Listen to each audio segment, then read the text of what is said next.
Hello and welcome to the 300th episode of the Christian Reeve Podcast. I just wanted to say that. My good friend, school friend, longtime friend, Jack Hatcher, aka Calamity Hatcher, is with me today to, I guess, host it. I don't know. Yeah. We're going to flip the how script. the turntables have turned. How the turntables. Yeah. So, Interesting. yeah. So I'll catch people up a little bit. Like I've done shows in the beginning. We did a thing called Ask Christian in the very beginning of this show. And yeah, I think it never really kind of worked out the way I wanted it to. I wanted people to ask questions. No one did. It was what it was. And I was like, yeah, you know what? Fair enough. We'll steer away from this. Occasionally I've done stuff like this on Patreon and places like that.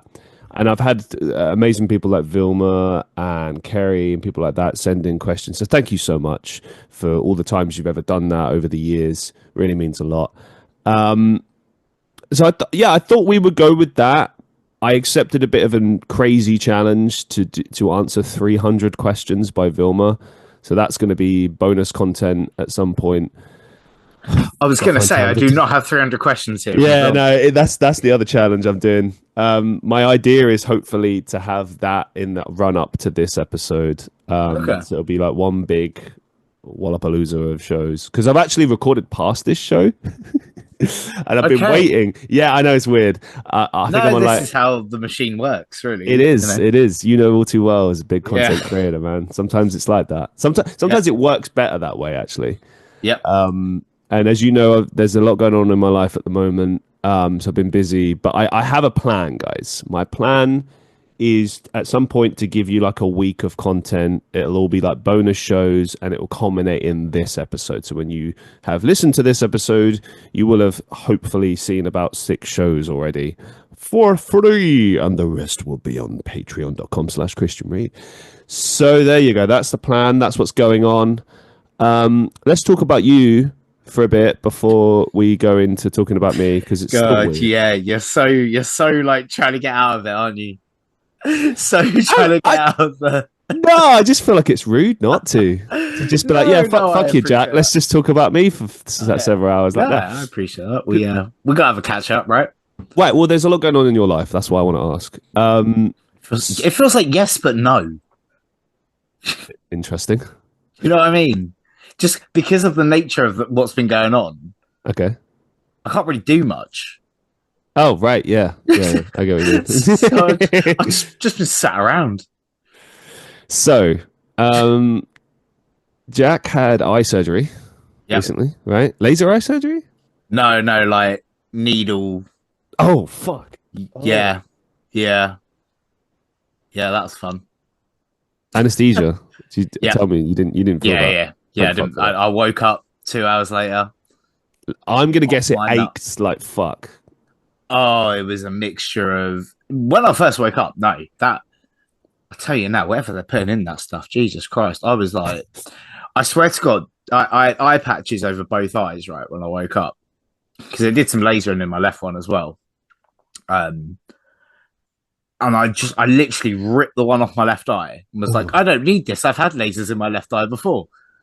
Hey, Jess, can we go for a cigarette? I really need a cigarette. Can we go for a cigarette? I was like bouncing off the walls. And the nurse is just looking horrified while Jess is leading past. Like, he just needs a second of fresh air. They're like, oh, okay. I was like, no, I really need a cigarette. I've had a cigarette for like 5 hours. Love that. First thing. Symbol of health over here. I need a cigarette. But yeah, so that went down, but it didn't really hurt at the beginning in the first like few hours, and then it's the aching and it's like a stabbing feeling behind the eye. Like pins and needles kind of thing. No, like actual stabbing. Not like not the numbing of pins and needles in a way. You didn't get the numbing part. It was just like sharp pain. But that was like a week of that. So we did that. Then I got an ear infection. I love how you make it sound like it was like a day out. Like, yeah, so me and Jess, we just went to the hospital. I got my eyes stabbed the fuck out, and then we went for a cigarette. It was all great. Yeah, it was lovely. And then beautiful Friday afternoon, and then then I ended up getting a bloody sinus infection a week later. Mm. On top of all that, so I've been doing grand, mate. We're up to 2 weeks after now. I'm trucking along. What's your vision like now? So looking at you with the one eye, I can kind of see you. It will take about a month to completely come back, but I can kind of see you, yeah, which I just couldn't before. Oh, okay. Wow, that is. So do you wear glasses, contacts, anything like that? Nope. No. Now this is all diabetes related, so it's. I remember you saying, yeah. Yeah, it's not necessarily. I don't like glasses. Won't necessarily do much. Although I may need to switch to glasses, and to be fair, I would look very sophisticated. You would with a pair of specs. Do you know what I mean? They would see you, yeah. I think I'd look quite suave. So I think this is something that we should just get incorporated in anyway. Just accept it. Yeah. There's some people that wear like lenses that don't actually have a prescription on them. They're just like clear. Oh yeah. That's really Straight up. Straight up. They should look more intelligent. It's all the people that were doomed to wear glasses all their life and have got like bullied for it and stuff who are just like, shouting at the screen right now. Like, you don't know how easy you have it. So, yeah. Sorry about that. Oh dear. Right. Well, how many times have you been on the show now? I think what was it, like 8 or 9? I think this is 9. Because we were going to try and link up the 300th with the 10th. It didn't quite work out that way. Yeah. But 9's a pretty good number. 9's works. Yeah. Good. 9 lives. 9 something. Yeah, cats and that. I like cats. Cats are cool. Yeah, I'm a cat guy. All right. Well, I guess I'm going to hand over to you then. Take it away, Jack. You are. So, you are my mercy. Uh-oh. Is that kind of show? Yeah, do you know what? No, I'm gonna start this with something of an anecdote, right? Okay. If that's the correct term, but again, we're on a topic of class and sophistication, so we'll try and keep that going to some degree. So I was actually discussing this with Jess last night about how I was going to approach this, and I said that I was going to very much treat it, and this will make a few people turn off. So we'll just get ready for that. I'm going to treat this very much like Piers Morgan's life stories. Oh no! Right? Because we are friends. So you're going to deliberately insult me? No. Not one of his bad ones. But I'm definitely going to treat it in the sense of like we're just going to have a conversation, and because I feel like we do just have a conversation that naturally flows. And if we get to some deeper points, if we get to some more emotional beats and things like that about your journey, then we got there organically. And I think that we also have the respect between us that you would say to me, I don't want to go into that. And I'm not going to pry. So I think that's the way I'm going to approach it. To everyone that's still with us after I said Piers Morgan, we appreciate you. Do you know, I will say about him, okay, you're right. I've seen some good stuff with him and I've seen some terrible stuff with him. Yeah. And regardless of how you feel about the man, as an interviewer, he's got it. He can do it. He's done some amazing journalism over the years. Yeah. But it's like sometimes he just decides to just be a dick. Yeah. Like he had a chance to do an interview with Andrew Tate and he just like completely destroyed it. Yeah. To the point I saw that. It was a brilliant interview. Yeah, but it was like bad. Like it was so bad that like Andrew Tate seemed more likable than Piers. I don't know. I did like the way he was shutting him down. Like, but you're a misogynist. The fact he kept coming back to that, I was like, I mean, that's okay. Fine. Yeah, I get that. At least you're standing steadfast in your view on it. It's more like how, like a bad interview, like a bad journalist will try and throw something down your throat and be like, well, you obviously think this, you obviously think this. And it's like, what? Because he was trying to say that he was like transphobic. And to the best of my knowledge, I don't think he's ever been transphobic, ever. Who, Andrew? Yeah. I don't really follow much of what he says. Neither do I, but I see a lot of like the clickbait headlines that you see that come out. I remember reading something on the BBC the other day about him handing himself back into the police in Romania. Oh, mad. I know what he's accused of. in prison. Sorry, by the courts, and was in prison in Romania. Yep. That's all I kind of really boil it down to now. I'm just like, I don't care about what people are saying on the internet as much. Like, has the man committed a crime? Yes. No. Is due process happening? Cool. Yeah, I know what you mean. Yeah, if you get too bogged down with like opinions on the internet, it's like for instance, I'm sure you saw that I Am Alex returned, right? No. Yeah, I did. Did a whole thing. And it's interesting because what I've seen is just a cacophony of opinions and people saying this, that, and the other, and it's just all out warfare. But a lot of the smarter people are just like, you know what? These are just two bad people in a bad relationship, and they just shouldn't have made this public. They should have just accepted, like, hey, you know what? We're both bad people. Both. I think with I'm Alex, I've not only watched him over the years, but I've watched a lot of people around him. Mm-hmm. And I've not really been able to help myself but hearing about the dramas throughout the years. I'm not just talking the relationship. He's just not a very good person. Yeah. He's got a pattern of behavior of doing really shitty things. And at that point, I'm like, I can understand where good people do bad things. It does happen. Life isn't pretty.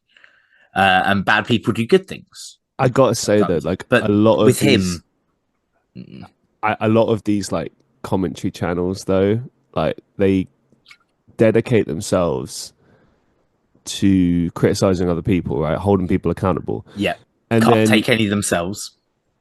That's a whole other thing. But a lot of the time they end up like in trouble. I've noticed this over the years. Yeah. And I'm like, it's just a matter of time. Yeah. It's just a matter of, like, there's a new one on the scene right now called Cataclysm. Like, she really goes for people. Like, really goes for people. Yeah. And she's good at it. She's good at what she does. However, it's like she destroys people. And there's this guy I know called Brad Does Banter. He's quite humorous, quite fun. You know, he is a commentary channel, but he has like a laugh with it. He likes to have more fun with it and entertain his audience. So it's a different demographic, which is interesting. And in response to her, he just outright just turned around and said, look, she had a dark soul. And I was like, but I knew what he meant straight away, and I couldn't unsee it after that. Everyone just thought From Software in their heads. Well, it's just like you do notice people sometimes that are just dark. Like, I'll never forget, I was at uni once, and for a hot minute. But no, I was at uni, and I remember I was having an argument with my ex-girlfriend, and it was awful. The arguments were always like the absolute worst thing ever, and always embarrassing, and just, it was a really horrible time in my life. But I remember there was this guy who, it's not often that you can like see evil in a person, but I definitely saw it in his eyes. And it wasn't that kind of like evil, like, ha ha ha ha. It was more kind of like, like when you're watching like a series and there's like a deplorable character that just everyone hates because they're kind of pathetically horrible. You know what I mean? Yeah. Like maybe like the guy from Lord of the Rings who's like the servant to the king and he's like poisoning him. Like Wormtail. Like that. Not Wormtail. Oh my god, I'm so sorry. No, but Wormtail was Harry Potter. No, but Wormtongue. Grimace Wormtongue. Right, but Wormtail was sorry to the Lord of the Rings community. Wormtail is also similar vibes, same energy, exactly what I mean. Yeah. So this despicable little despicable. That's the word I'm looking for. Yeah. So I remember just having an argument with my ex, and she like storms off, and it's in the library. It's really embarrassing, and it's supposed to be quiet. And I see him laughing, and I was incensed at this point, and I was like, "What the fuck is wrong with you? Why are you laughing? Like, do you want me to punch you right now? Like, what is wrong with you?" And he just kept laughing. And I could tell he's the sort of guy where if you would be punching him in the face, he'd keep laughing. He's one of those like people. Like, yeah, and then would also take every step possible to get you ejected from the university. Nah, not even. I don't know. It's those kind of people that are like, he's one of those people that like he likes drama. He seeks drama. But you know those people. They love I it. dealt with someone similar at university who literally looked, I shit you not, looked like Dr. Evil. Like, didn't dress like him, but the baldness and everything and the sinister, you would just see him in social situations where drama was going on. It was literally like he was that away from the full fucking thing. And he was just there smiling, loving every part of it, knowing that he was over there stirring the pot wherever he could to cause problems between people. Bruv, you're a psycho. There you go. You're a sociopath. Like, well, we can't really be calling people that, but like, do you know what I mean? People that want to manipulate social situations. Can we? I thought Shane Dawson took that off the table. I don't know. I don't pay attention to him anymore. Don't know, man. We can't be. Apparently, if you say the word sociopath now, Jake Paul comes out and challenges you to a boxing match and kicks the shit out of you. I thought he only beats up old people. He's trying to broaden the horizons. Close to retirement or in the coffin. And do you know what? To be fair to Jake now, the people he's calling out. No, to be fair. What do you mean? I'm going to give Jake his flowers when he deserves. The people he's calling out, if he actually has a fight with Anthony Joshua, he would knock him the fuck out. Yeah, but you got in the ring with Anthony Joshua. You actually went up against that's not fair game. All of these fights are fixed and bollocks. I'm sorry. Know if they are. I don't know. Of course they are. What, you're telling me that Mike Tyson legitimately lost to Jake Paul? Are you mad? Yeah, he's a 60-year-old man. Doesn't matter. He's a 60-year-old man. It doesn't matter. It does matter, man. If you watch even his last exhibition in his 40s, the man didn't have knees anymore. And you saw it 100% in that Jake fight. When you watched his knees, he couldn't move anymore. Because there is, with boxing and things like that, that's why they refer to people in their prime. And it's the same in a lot of sports, football, whatever. Once you hit a certain point, you are not able to compete with people really, dependent on the skill level of people in their prime. Jake is in his prime. Mike is nearly double past that. I understand like an athlete deteriorating and you have a point, you would have more endurance, energy, stuff like that, right? However, a fighter, like fighters have like that particular energy. Even when they're older, they still got. They do. And you know what I mean? He has the burst. Definitely we saw that in his training camp. Well, that was what I paid attention to. Because that knackered him. You could tell after he was doing it. If you listen to his breathing after he was doing that in the sparring footage and watched his knees when he was doing it, like this is something I've heard from watching a lot of boxing over the past few years, and not just influencer boxing, like mainline boxing, is anyone can make hitting pads look good. Sure. Okay, and that's what we were seeing from Mike. So, whoa, quick hands, okay, yeah, but. He's not Iron Mike anymore. He doesn't have a chin. That's gone. That was one of Mike's biggest assets. Do you know what I mean? He could take a punch. Mike Tyson can't take a punch anymore because he's in his 60s. And men, a lot of men can't take punches when they're in their 50s, late 40s. A lot of men can't take punches, full stop. Yeah, it's very true. So with that one, I don't know. I think it's very easy to like want to hate on Jake Paul and be like, "Oh yeah, it was 100% fixed." But like, I looked at Mike and I saw a shadow of the boxer that I had seen win title fights. Okay, here's the thing, right? Excluding just everything about Jake Paul as a person, purely just as a fighter, is he a good athlete? Yes. Yeah. Is he a good boxer? I would say so. Is he good enough to like face actual boxers in the main leagues? I don't think so. At this point, title people know. Like he won't win against an Anthony Joshua, a Daniel Dubois. He would have much more luck and success long term going up against people that were much further down the division, competing at a pro level. Undercards upon undercards, and building his way up through those rankings. But do you think that's where it's headed? Do you think that's what he's going to do? I don't know if he can ever head that way because it's Jake Paul. He sells fights. So why are you going to put Jake Paul on an undercard against some nameless guy when you will make absolute millions out of putting Jake Paul against a well-known name. For now, yeah. For now, yeah. But then you've got, again, with the whole Prime thing, how long has Jake got of being in this space where he could make that impact?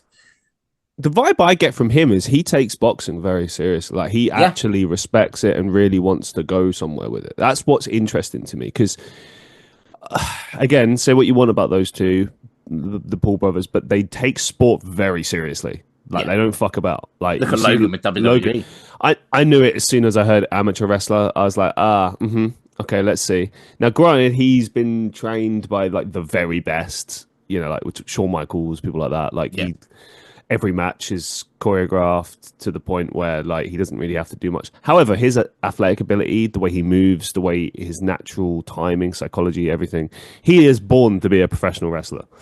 Yeah, I've heard a lot of people say that. A lot of people want to hate him for the WWE, but they can't. Because his performance is... This is the thing. Really good. As a person, he's deplorable. As a wrestler, he is perfect. Perfect heel. Well, they say in life and in acting, right? If you can do it for real, do it for real. Yeah. And yeah, people hate him anyway, so he's like, "Fuck it, I'll go for it."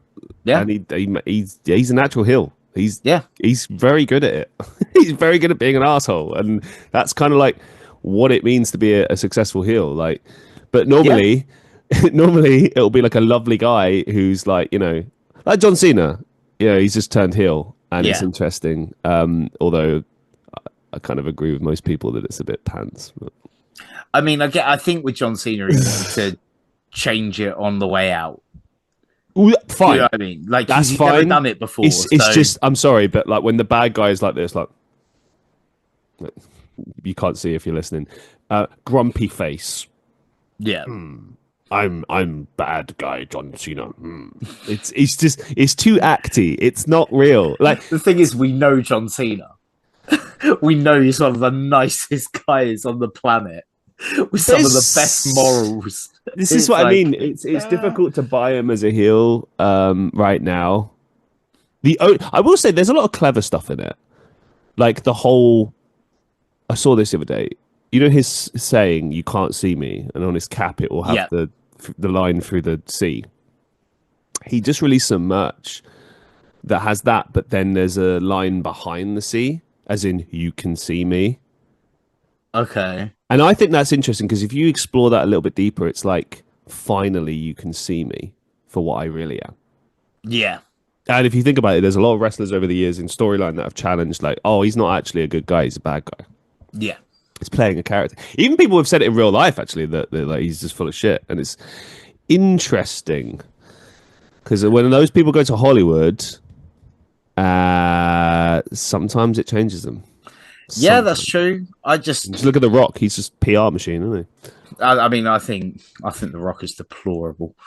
But wow. Okay. I will never get over what The Rock did to Henry Cavill. What? Just bad casting? No. So it was a box office flop, wasn't it? He did this film.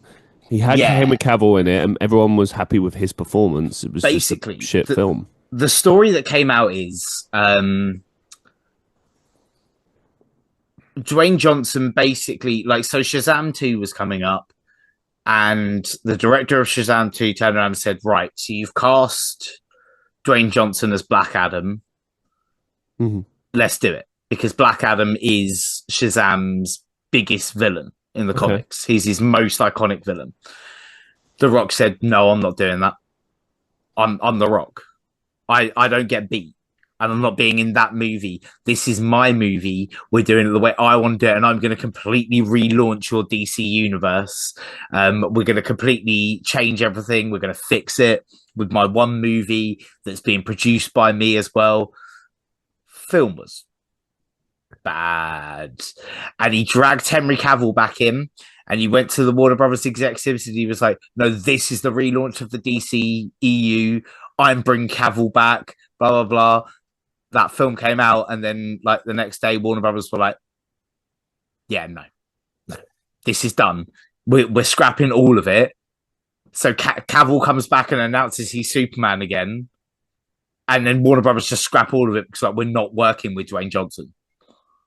I gotta ask you, man, because it's Go hot on. button news. Go on. What do you think of this new Snow White movie? I'm not seeing it. I don't care. Everyone's dunking on it. I don't care It's about crazy. the live action films. Like, Yeah, me neither. like, and that's not because I'm being like a hater on the live action films, but like, I it am. has to be a film I care about, right? They did it with Lion King, and I wasn't interested because I think one of the beauties of the Lion King is the animation of the animals. Because you know, as we learned from that movie, animals don't actually look that like that. So when it's in the CGI movie, it's not as emotive, and I didn't appreciate it much. I thought the casting was very good, though. I will say that. And apologies.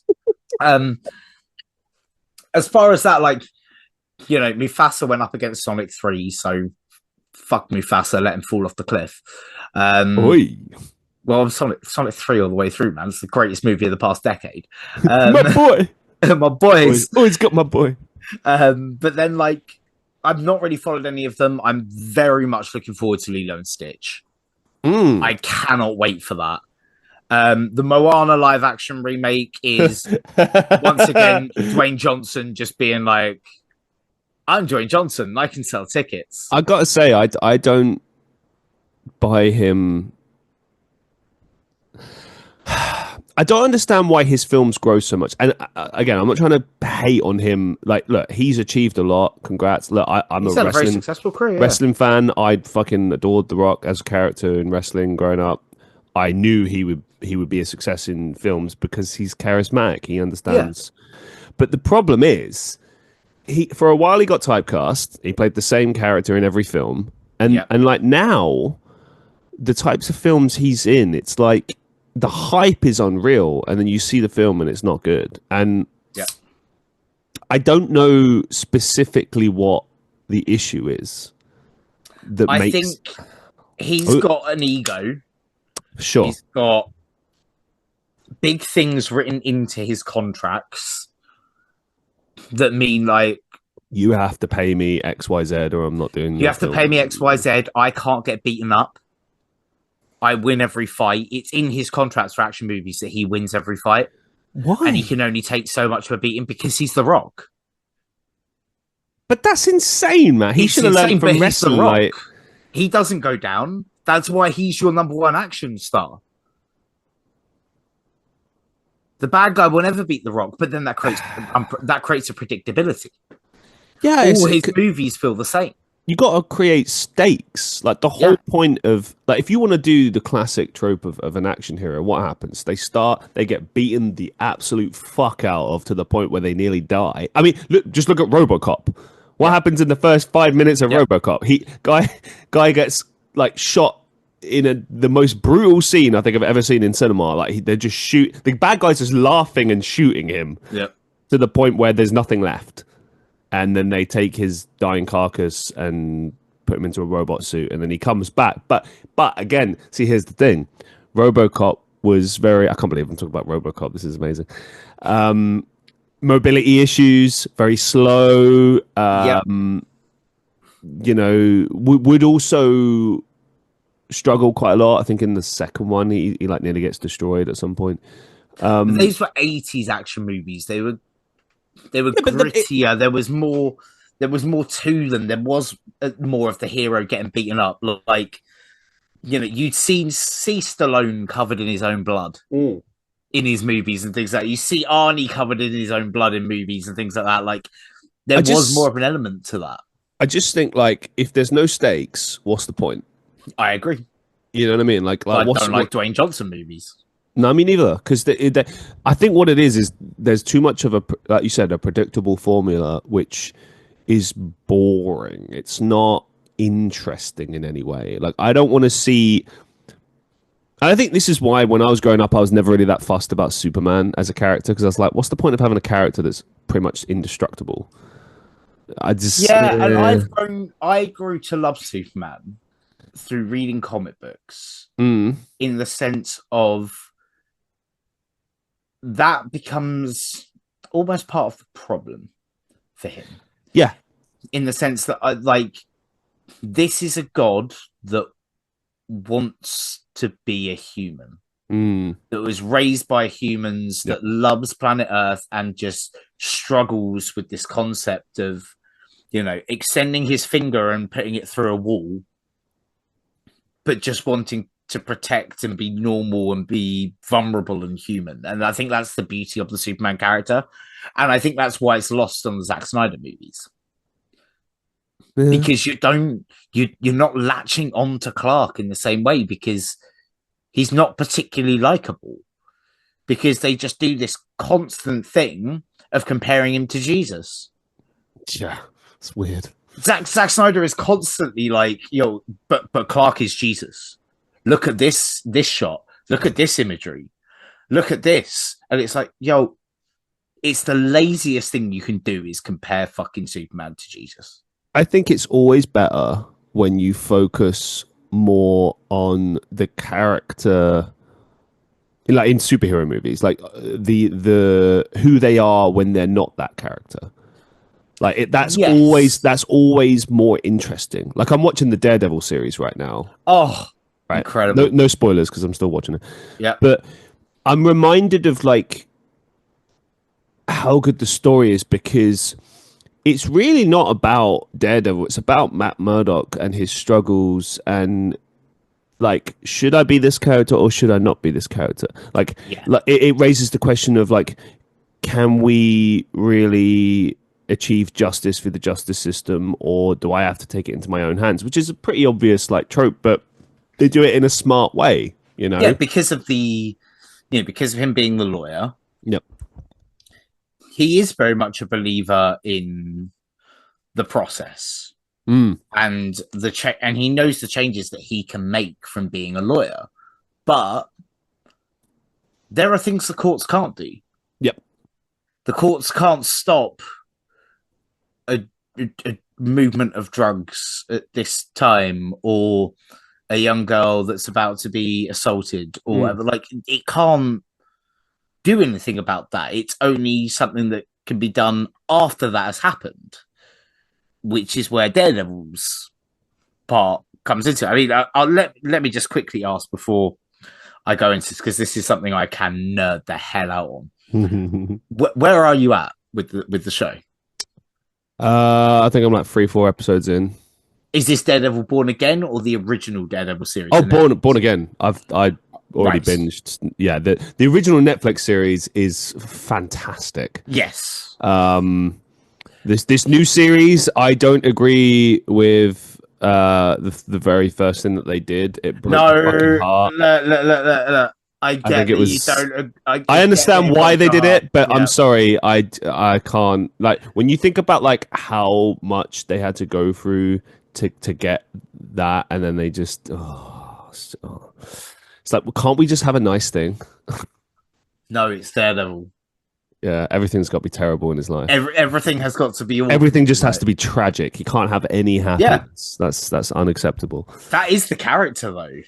So that's always been the character. It reminds me of like Spider-Man. Like, I fucking adore the original Spider-Man, right? But you got to say, like, his life sucks. Well, yeah.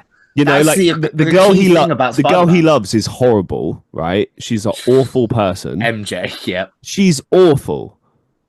And I have seen some people have picked up on this online. Like, she is awful. Yep. And yeah, she's just awful. So she's Kirsten Dunst. Well, I can't speak to that, but like, just the character. I will never get over Kirsten Dunst keep coming out and saying, "Well, I got paid like significantly less than Tobey Maguire did on Spider-Man," and I'm like, "Yeah, because you're not Spider-Man. Because you're not Spider-Man." Like, was she trying to make a? Hold on, was she trying to make a point about like because she's a woman? Yeah, that's bollocks. If there was legitimate thing because she was getting paid less because she's a woman, I fundamentally disagree with that. Well, if it was not called Spider-Man and Mary Jane, it's Spider-Man. Yeah, that would be my point. If it was that, then you are a co-star, therefore exact same money. Yeah, 100%. Exact same money. Or like if the story, or representative to screen time. Yeah. If someone's needed for more shots than the other, then you would probably pay the person that was needed for more shots. There's different ways you can do it.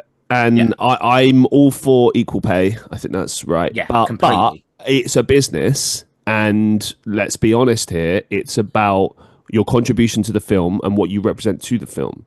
Yeah. So, I mean, if you want to talk about seasoned actors, like people having their CV at that point, well, Willem Dafoe would be getting paid more than all of you. Would be getting paid more than Tobey Maguire. But he wasn't, because the movie he's not Spider-Man. Exactly. Tobey Maguire is Spider-Man. And I would wager that she... Actually, that's a question. Who got paid more, William Dafoe or Kirsten Dunst? That's interesting. I don't know. I think probably... Kirsten Dunst should be getting paid more than Willem Dafoe, except for Spider-Man 1. Why? Because Spider-Man 1, Willem Dafoe is a bigger presence in the film. After so you're going on screen time and contribution to the story, then? Screen time and importance to the story, yes. After 1, when Norman Osborn dies, Mary Jane Watson is a far bigger character in the story than Norman Osborn is. Norman Osborn has a couple of flashback scenes in the mirror. Harry. No, you're right. Yeah, no, in the first one, she's very important to the narrative.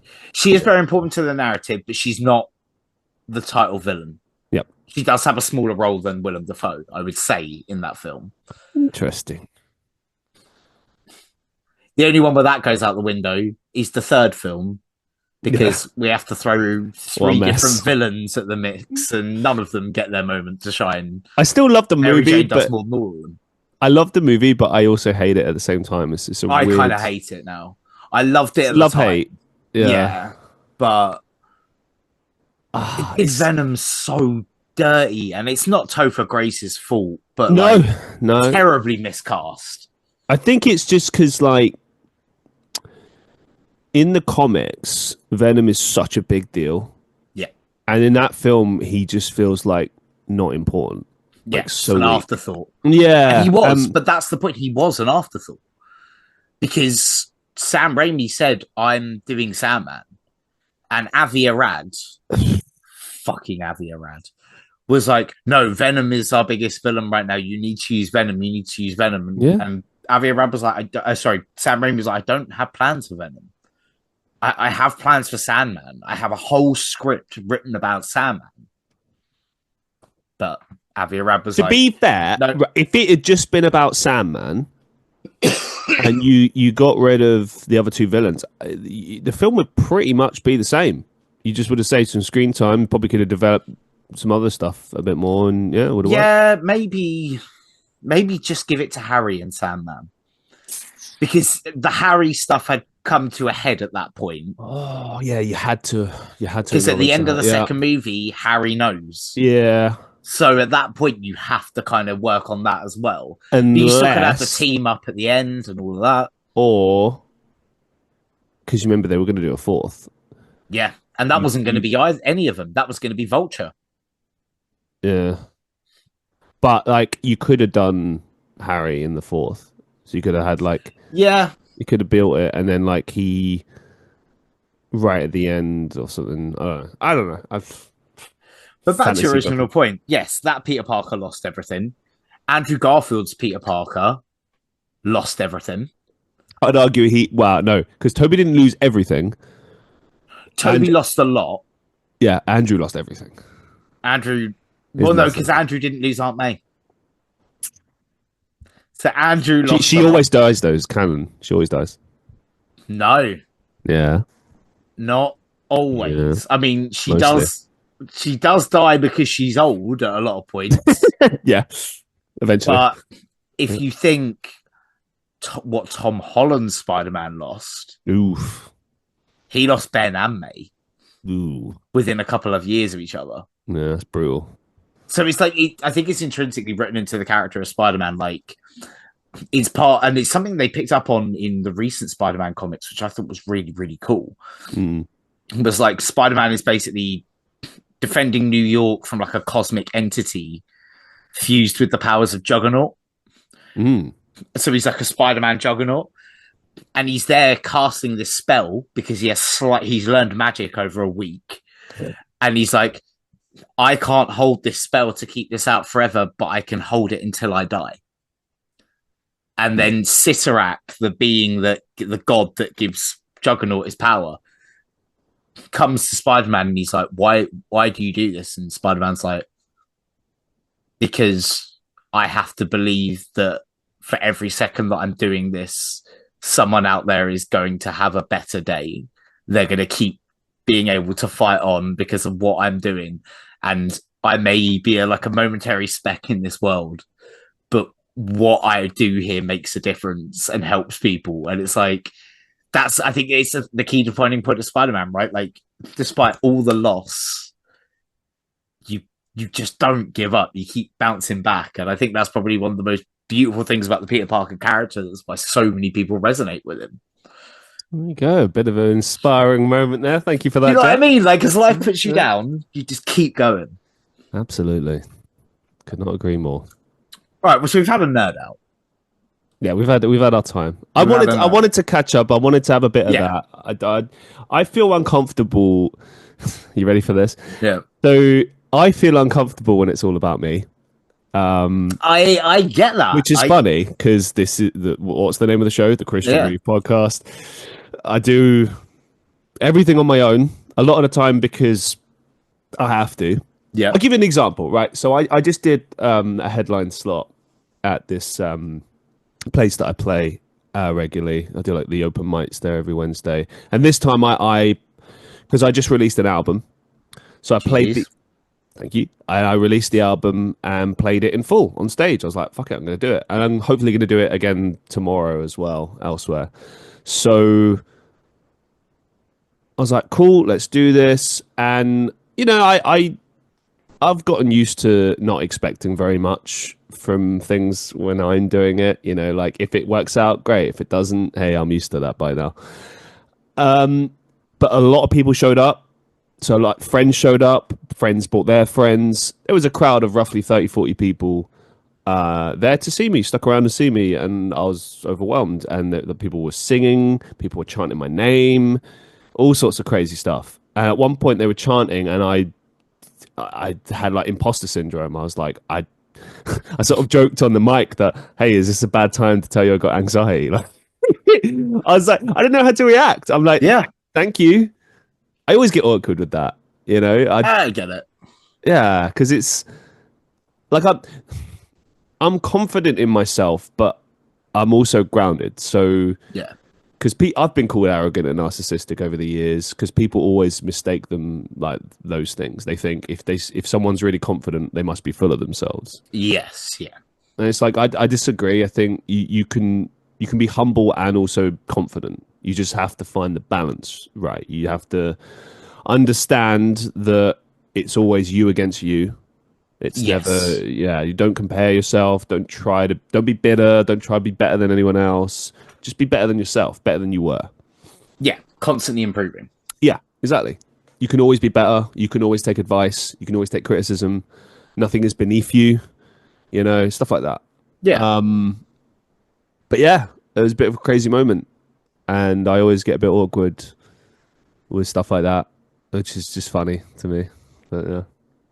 Now you're at my mercy. Oh no. This is the beauty of it. But I think this is going to add some interesting dynamics, right? Okay. Because we have known each other so long. So long. So fucking long, Christian. When you think about it, like it's 2025. We met in the 2000s. Fucking hell. Is that not mental? I just like the fact that you've never stopped being you. Because I've struggled over the years to be me. Whereas you knew who you were from like day one. And you had your struggles. I know you did. But like 100%. Even at school, you knew that people like gave you shit and you didn't give a fuck. You were like, I don't care. I think, it's me. Yeah. In fact, I'll speak about this a little because it's something that I don't talk about a lot. But like, you have to bear in mind that like I was listening to Blink-182 at the age of like 8 years old. That's before I was. Busted. Yeah, boom. There you go. Avril, all of that stuff. I was listening to at a very young age, right? Who introduced you to that? Just out of interest. Do you know what? Who? TV radio channels. Do you remember those? The TV channels that you would have on that would just play music videos all day. Yeah. Those. So what's that? That's where I Kerrang? developed it. You discovered Kerrang at a young age? It wasn't even Kerrang. Because Okay. if you think at that, it was like just generic pop ones. Because at that point, people like Busted, Blink-182, it was pop music. It was what was popular music at the time. That's true. Like you'd have all the small things come on, followed by "Lose Yourself" by Eminem and shit. Like, do you know what I mean? It was crazy. Good times. But I was listening to that from a very young point, and I didn't really realize there was a whole subculture around it. There was a whole thing, and I had other interests. I've never just put myself in one box with music, and I think a lot of people in that genre do.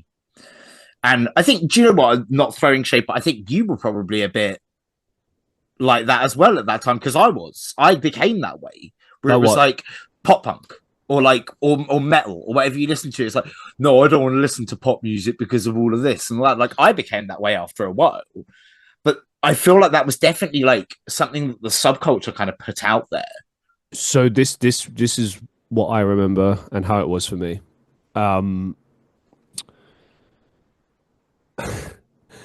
I was narrow-minded when it came to anything that I hadn't like fully immersed myself in. Yeah. And I quickly discovered that I am my own worst enemy. A good example is I heard people talk shit about the King Blues, like I don't know how many times. And so I was like, oh yeah, they're shit. And I'd never listened to them. Fucking idiot. And then I just, one day I just went, I saw them in Kerrang. I think it was around the time of their third album or second album, the one that has Headbutt on it. Yeah. And I was like, I'm just going to sit and listen to them. And I did. And I was like, I'm such an idiot. Yeah. They're amazing. Do you know how I got introduced to the King Blues? God. My dad and my uncle took me to Camden for a day out. And we were sat outside Dingwalls. Shit, yeah. They were having a drink and I was having a Pepsi Max or whatever, sat by the river. And the King Blues came down the river on a boat. Mad. Playing a live show. That's crazy. And then there are people on both sides of the lock flying. And that's where I first heard about them. Do you know who I fucking saw at Camden a lot one time? Because I used to go there a lot. But I remember I went there when I was a bit older and I fucking saw that Ollie Murs just sitting on a pole somewhere, like waiting to be filmed for something. He just sat there casually. And I was like, okay. I was like, what the fuck is he doing here? But like, people used to show up. Yeah, back in the day, like when Camden was cool. Camden's still all right. No, it's not. It's commercialist hellhole. I mean, it's Disneyland for goths. It's bollocks. Yeah, but for food, it's good. Oh yeah, it'll always be good for food. That's how I judge if somewhere's good in London now. Yeah, but it's not food? Good anymore. That like it's. Let me put it this way: it's not the place that I grew up, the place that I used to go. And like, I know that makes me sound old, right? It's lost some of the grittiness for a more corporate. It's lost its heart. It's all corporate. Like, I mean, it did when it set fire, to be fair. Yeah, because what happened, a lot of the traders couldn't afford to they ran up all the prices. They ran all the traders out. They ran the Bang Bang Chicken Man out. Right. Once they ran all the traders out, Camden died. Yeah. You know, because Camden was the place that you and I used to go to get like dodgy ass belts and like argue with a guy over a fucking £11 belt. And he's trying to tell us that, you know, we should buy it for £27. And we're like, nah, boss man down the street selling it for £9. Or do you remember that shop where you go in, they wouldn't let you leave unless you bought something? I do remember that, yeah. Just shit like that. That was Camden. That was, and like Camden for me was hanging out on the lock. And like Jamaican Rasta dude has a big boom box and we're all listening and we're all getting high and smoking and drinking and having a good time. And like that was Camden. Yeah. Now, when they started bringing in like Gap and fucking, I don't know, Wendy's, just shit like that, like it died, man. And I know, I know people are going to be like, "Oh, Christians, get over it. Shit changes." But you got to understand that, like, yes, everything changes, but the problem with gentrification is they will destroy what you love character and replace it with something that's soulless. So, for example, you can't tell me that favorite little coffee shop that you always used to go to is like going to be improved by them destroying it and putting in a Starbucks. Yeah. You know, and don't get me wrong, there's a time and a place for commercialism. Like, okay, if you're abroad and you're struggling with the food, for example, and you see a McDonald's, you're like, oh, great. Like, I know where I stand with this and I'm struggling right now. So this can help. Yeah. So there's always a time and a place for that. And I do recognize that there's convenience factor and it's good. But when we're talking about our culture, what we grew up with, alternative, how you get into that, stuff like that, it gives a very skewed kind of message and understanding of what things are. Like I see these like commercial shops now for like goth and emo gear and stuff. And it's like, I guess it was inevitable that it would become part of mainstream culture, but like, and it's happened here a lot slower because we still don't have Hot Topic. That's mad. Think how long America has had Hot Topic now. They picked up on that culture very quickly after it came out and they capitalized on it, and they were smart to, because we all fucking love a Hot Topic, even us Brits who don't have access to it. If you go to America and you see a Hot Topic, it's like, yeah, I'm going in. Yeah. What's that? A Naruto rice bowl set? All right, let's have a look. You know, things like that.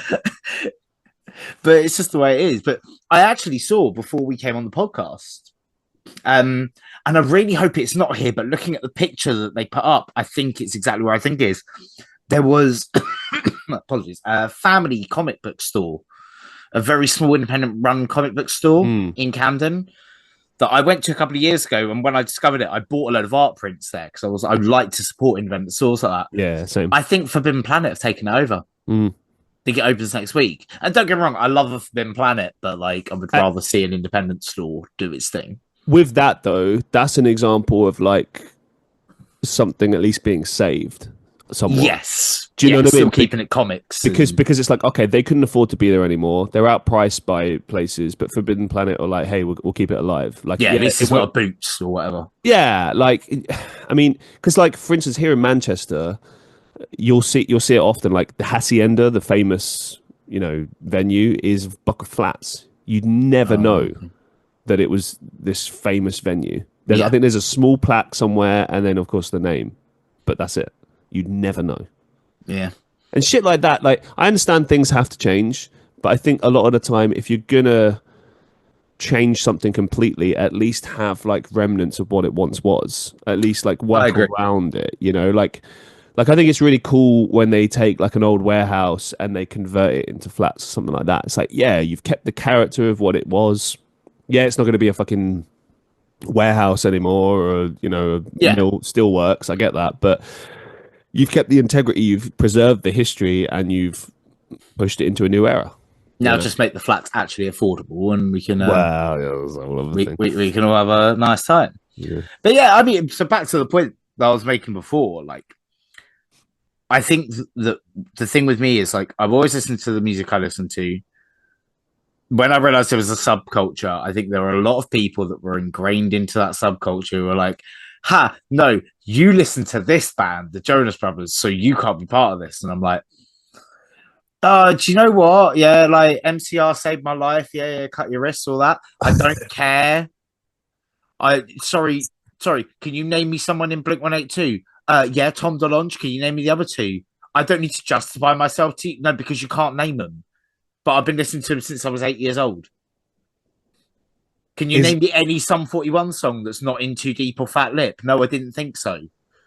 Do you know what I mean? People like that. And they're like, but MCR saved my life. Great. Stop bullying me about it. Go and seek therapy. I didn't realize they gave you shit. That's interesting. Oh, they were the biggest ones. I didn't like them either. They were very cliquey, and they were like that with me as well. Not about that, but I was always not included in those groups, and I tried so hard to be included, and they always pushed me aside. And at this point, I'm just like, you know what, yeah? And this is from someone that is sitting in a fucking Sonic-themed room right now. Get help. Gerard Way doesn't know you exist and never will. Get help. I get honestly, like now I think back on it and the amount of misery that certain people caused because they wanted to gatekeep a scene. I'm just like, you know what? I think it was just. One. I think it says a lot that like the people that made our lives pretty difficult. Like they were just the emo people. We're not even talking about everyone else that was basically chavtastic at our school. Funnily enough, I didn't have as many issues with them. I had more issues in our community than I did with the chavs, because the chavs at our school, there was only like one or two dickheads. The rest of them were just kind of a bit annoying, you know. I remember, like, I'm not going to say any names here because we don't want to be getting stabbed. But the worst of the chav crew, I think you probably know who I'm talking about. I was calm with, because I was the only person in one of my classes that actually spoke to them like they were a human being. Wow. And it stopped me and... Do you remember Reese Davis? Yes. He was also the same with him. It stopped us getting attacked and mugged outside of school hours. Did they really mug people outside our school? They started... The group he was with started lobbing bottles at us, walking down the road that our school was on. Oh, I do vaguely remember this. Yeah. And then they were like, "Hey, bruv, what have you got?" And then he was with them and realised it was us and was like, "Oh, no, they're cool. They're cool. Leave them alone." There was someone we knew. I don't know if you remember this guy. So in year 7, he was originally like one of us. He was into like rock and metal and all that. Smaller guy. Are we talking about the same guy, maybe? In Challenger. Like, I remember that. Was I in Challenger? Yes. Yeah. Yeah, you were. Yeah, the red one. Yeah. Okay. All right. Yeah. Sorry, this is like really like insider stuff. Sorry. I do apologize for anyone that's Hayden to know. Yeah, so he was short in stature, nice kid, and then he lived around the corner from the school. Yeah, ish. No, not round the corner. I'm wondering. No. So I don't. Was right. This is going to mean nothing to anyone. I'm sorry, but these have just come into my head. Okay. C1, C2, or C3? Because I was my C3. God. Was the other one that were on our wavelength because they did the same languages as C3? Maybe C2. And then maybe. C2 included someone that we know, that we are mutual friends with, kind of. We'll just say mutual with. And a few other people. Well, I don't know, because we had the same very cliquey females in that class. I think we had the same problems with the same people and the same friends. You know, I'd wager. Yeah, I know you didn't like this person, and then I reconnected with them years later at squat raves and kind of got on with them. Okay, so you know the two that I mainly hung with. Yeah. Is it one of them? Because that's the only one I. Not Mr. Troublemaker himself. Because those two are the ones that I mainly had a problem with. It might be, yeah. Because they made my life hell in sixth form. We've talked about this before, but everyone else was kind of fine, you know. To be honest. You know, like I got on with most people at school, like yourself. Yeah. Like I didn't really have many issues. It was just those two that made life difficult, and everyone else saw that. That's why people used to refer to me as the nice one, because they were mean. Yeah. And I was like, why? And they call it banter, and you're like, and it was not banter. It was systematic. It was targeted. Yeah, I'll never forget. I'd said this before. Shout out Ben Shaw. Hey, I remember one time I was like, lightly. That's a name. I was lightly mocking him, right? And he turned around to me and he was like, "Christian, please don't. I get it so rough from X, Y, Z." And I was like, hold the phone. You get bullied or harassed by these people? And he was like, yes. And I was like, so do I. And there was like this moment of like broship. And I was like, you know what? I will never, ever mock this guy again. He's going through the same shit as me. Because he just had the worst name throughout the school. Like, if there was a butt of a joke to be had, you would put Ben Shaw in there. And I knew him for a long fucking time because I used to play football with him outside of school. Great guy. Good guy. Like he was a nice guy. I think I think he took a bit of a disliking towards me to the point where he thought that because of all the shit he got, I was an easier target underneath him. Interesting. To kind of deflect to. So, like, he would often start shit with me around other people. Everyone did that. Do you know what I mean? Like, everyone did that, yeah. And I think that was the thing behind it. But I as I look back on it, I feel for that guy because that wasn't. He did not even need to target. Well, that's the thing. He wasn't a bad bloke. Here's the reality as well. As we got older, everyone kind of relaxed and chilled out, and the arseholes never matured, but everyone else did. Yeah. Like, Ben was already setting himself up for what would become his career, and fucking motherfuckers laughing now because people used to mock him about like being with girls and stuff. Ben is great with the ladies, and I'm telling you, he knew what was up. He was learning the whole time while everyone was mocking him and being like he was learning. And now it's because Ginger bounced back as well. Well, yeah, Ginger bounced back. He used to be like absolutely awful to be Ginger. Now there is a whole new appreciation for the Ginger folk. He understood what I understood from a young age, which is if you talk to women, you learn a lot. And like you discover like how to be with women and what they like, what they don't like, etc. Temperament. So like while people were mocking him and being like, "Oh, you're one of the girls," like he understood women very well, so he had no problem getting dates. Yeah, and like who's laughing now, fuckers? You know? Yeah. Simple as that. Yeah, fair enough. So I was just thinking, like the main, and I know. Try and put a thread in this because I know we've spoken about this before on the show. The main issue I had at school, and I said this to a friend of mine recently because I finally, after so many years of searching and trying to connect with people, I finally found a friend group that accepted me and likes me. I like them back, and we're there for each other. And it's exactly what I always wanted. That I knew was a thing that I knew I deserved as well because I had a lot to give. And at school, I was always rejected. I was rejected by the people that, weren't into what I was into. Just like you were, just like everyone else was, right? And that's what used to frustrate me so much about the alternative clique at our schools, because I was like, I'm dealing with the same battles that you are, and yet you're excluding me. And like, was I a perfect person? No, but I had a good heart, and a lot of people would say that back then and do now. And they just made it really fucking difficult. And there were so many shitty things that they did, like not telling me, not inviting me to places. I'd show up and then, everyone got an invite but me. Thanks for that. It happened at the parks we used to hang out. It used to happen at parties, events. Now, fair enough, it's like they don't want Christian there. But why? What the fuck did I ever do wrong to you guys? This is me after all these years. I'll just let this out now. Fuck the lot of yous. I hope that you all understand that you're a bunch of arseholes, selfish, conceited, and you made my time there really difficult. And I knew I was not in the wrong. As troubled as I was, and as I tell you what, I would have. You probably would have liked me a hell of a lot more if you'd have fucking given me a chance. Because you want to know why I was shitty back to you? Because you made my life so fucking difficult. Yeah. And after that, I'd had enough, and I was like, "Fuck yous." Yeah. Like I remember, for example. Okay, real quick. You remember Ben? Yep. Fucking shout it out. I don't care.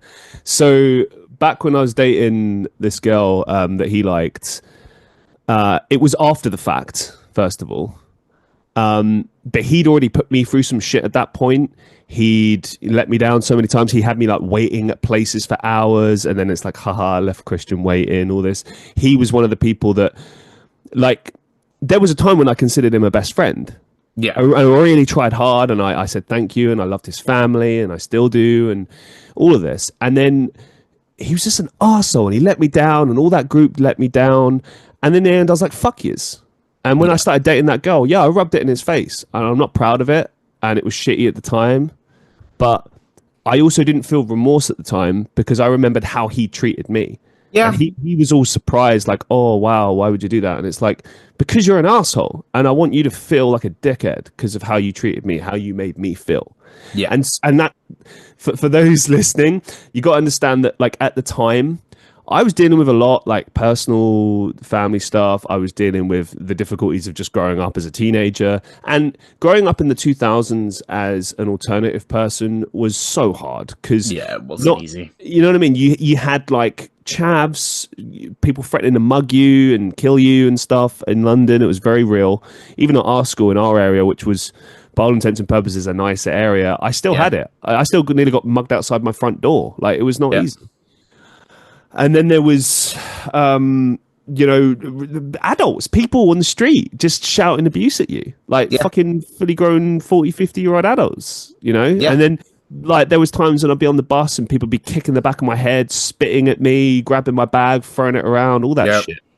Right? It's classic bullying. And then there was the bullying that I had to deal with from those two guys I told you about, plus whoever else decided to pick me as a target. Because the thing that emo clique didn't know is that, guess what? I was target number one every fucking day. So you want to know why I was so miserable? Because I was being bullied every fucking day. That's why. Because I dreaded it. Because I was like, am I going to be the target today? Or is it going to be someone else? You know, that's why I was so happy when they included me sometimes and they were nice to me, because like I was clamoring for that. I just wanted to be accepted. I wanted to be included. And so I wasn't. So I was dealing with loneliness and self-esteem issues, all the same shit you were dealing with, just a different thing. Yeah, different iterations, essentially. Yeah. And like, I hope you know that whenever like I had jokes with you about things, I always meant it lightheartedly. Yeah. I think we had like a bit of a kindred spirit thing going on. Yeah. That we could see in both of us that we were dealing with a lot.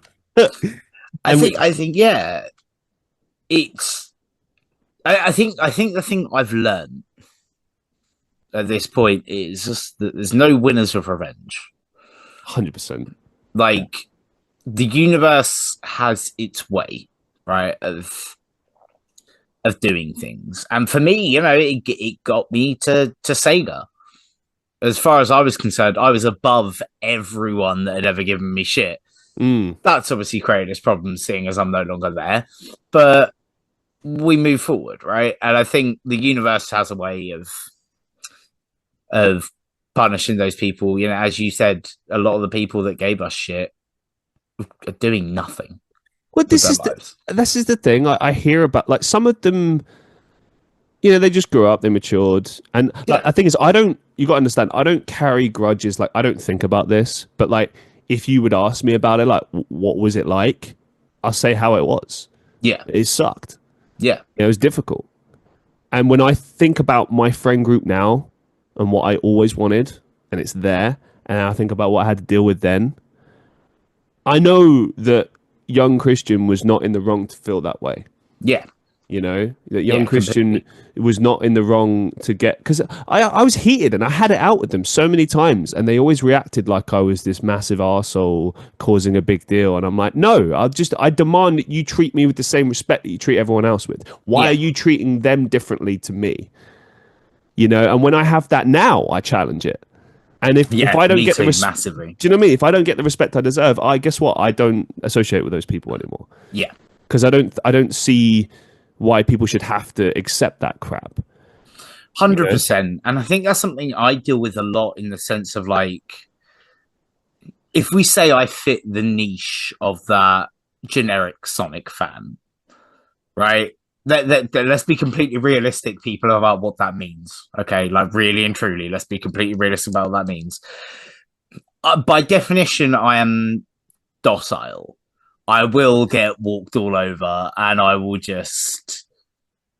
even realize it's happening because I'm a Sonic fan, kind of thing. I am not that way inclined, and a lot of people that think they can walk over me end up finding very quickly that I'm not scared to voice my opinions on matters. And I think, whereas that was a bit of a shock for people when it started, I think now people are at the point of like, you know, he will tell you how it is. Don't think you can walk all over him, because he will just fucking tell you. And I think, you know, it's a much better place to be in my opinion. I was just always impressed, like, when we were at school, that how, you know, you never let people giving you shit, like, stop you from loving these things. Like, yeah, you can laugh it up all the want. You can mock me for liking Shadow the Hedgehog. You can mock me for liking the Jonas Brothers. Guess what? I'm gonna like them even more. Yeah. Like, and I respected that, you know, like I might not have shared the same interests as you on things, and you know, I might likely be like, oh, Jonas Brothers, like, because it became a bit of a meme at school. It did. Can we just quickly, because I just want to say this, right? Can we give a shout out to the Jonas Brothers, right? Oh yeah, for just announcing their 20-year tour, their 20th years of it, right? But no, it's the support. They're going on tour with Marshmello as the co-headliner. Mad. Wow, okay. With support from the All-American Rejects and Boys Like Girls. What the hell is this tour? Why is this America only? That's nuts. I know. That's like half a pop-up show with like some D&B EDM elements to it, and then the Jonas Brothers. America's so lucky to have that, honestly. I know, man. Honestly, what a great show. What a great show! It's our childhood in a game. It's just all wrapped up in one. I'm like, what are they going to play When We Were Young Festival next or something like that? Never know. Jonas Brothers on Warped Tour. Wasn't there didn't like Busted support them at one point? Or am I imagining that? Potentially Busted turned up with them at the O2 to play Year 3000 together. Because that was really fucking cool. Didn't the Jonas Brothers cover Year 3000, if I remember correctly? Yeah. That's right, yeah. I remember thinking that like that was a good fit, like it made sense. Yeah, definitely. To play that, yeah. Yeah, no, I was kind of blown away when they started playing Year 3000, and I'll give a bit of a story here, because it's the only song that Jess was like, I can kind of vibe to it. It's not a Jonas Brothers fan, huh? Not a Jonas Brothers fan. And then suddenly you see Busted coming up out of the floor, and she's just like, okay, I can get into this slightly more now because it's Busted doing it. Yeah, that's cool. They put on a good fucking show. Like, I get it at the time they were a Disney Channel band, and they will always have those Disney links. But do you know, this is the thing as well. Like, musicians at the time, I remember hearing songs and I just couldn't really get with it, you know. Yeah. But as I got older, it was more poppy pop punk. Really and truly, that's what it was. It wasn't that bad. Like, at least I'll say this as well. At least it was produced well, and like they're very talented musicians. Yeah. Wasn't like a Rebecca Black type scenario. You know, even her, she's really good these days. She is, but only because she did that badly, got that many views that she got enough money to put herself through actual like singing, coaching, and everything to change bad at the time, man. She was 30. People forget as well. She was like 13, 14. Like, it might not have been that she was that bad, but it's that someone just held the auto-tune button down and that was it. Like, the entire song was, do you know what I mean, heavily auto-tuned as well. Like, it wasn't a human voice. Say what you want, it's a fucking banger, mate. What, Friday? Banger, yeah. Still you ever hear Saturday? No, what? There was She did a Saturday with absolute YouTube veteran Dave Days.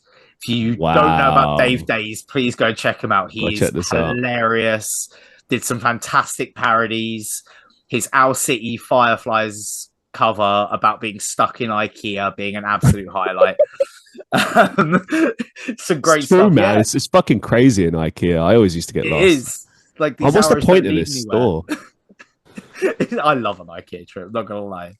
Me and Jess go on an IKEA date like once. It's just like mocking you, because it's like, hey, think about you can't have a place for this. Not even that. Just think about your directionless life. Yeah, that's true. It's like, now eat some kitchen that you dream of that you never ever own. Now shut up and eat meatballs. You know? Yeah, exactly.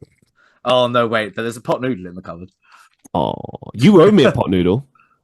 I do owe you a pot noodle. Years ago. I know I owe you a pot noodle.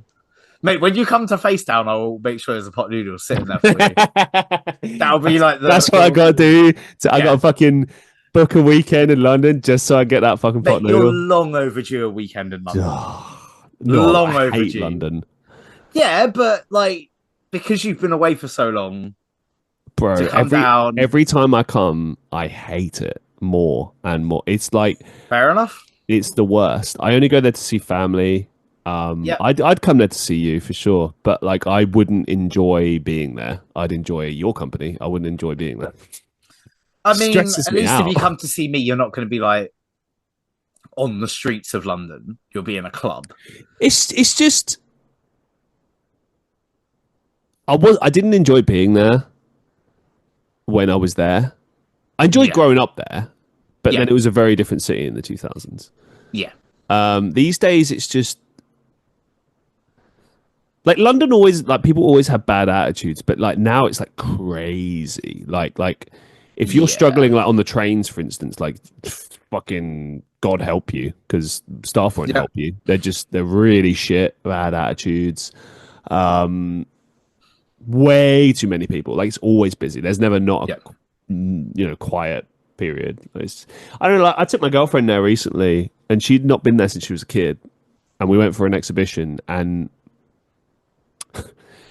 she's a lot more like takes things in her stride. She gets social anxiety like me, but she's willing, I think, more to kind of just accept shit, like we'll get through it kind of thing.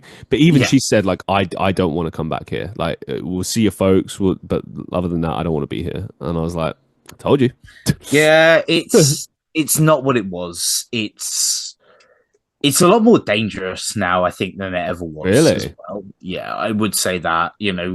There's been stories recently of people robbing phones on bikes in Ruislip. Really? Ruislip, of all places. Yeah. I went there recently with my mum because it was like we'd not been there since we moved away in like fucking hell, it would have been 2009, I think. Yeah. That's how long ago she'd been there. And like we were so impressed at how much nicer it was. We were like, was it just really shit when we lived there? Because it's really nice now. It's definitely gone up market a bit. Yeah. Definitely. But it's because they've realised that it's a money area. Yep. Well, it always was. Even though now it's like it really always was, money, yeah. But now it's like the normal houses that back in the day were just normal houses are now money houses. Well, I look at it now and I'm like, the way the housing market is. Like, I would want to live there. Yeah. How? I wouldn't mind, living out here. Me and Jess getting a place out here, but I don't think she's built for that. She's a South London girl. Don't know if she's built for that life. Never know. Too quiet for her. Things change, Yeah. See how the future goes, I guess. Yeah. So I realised we've been going for like well over an hour. And you've not asked me anything. I've not asked you anything. But that's kind of the beauty of it, I feel, in a way. Yeah. Like, what I'll do is I'll start chucking a couple at you.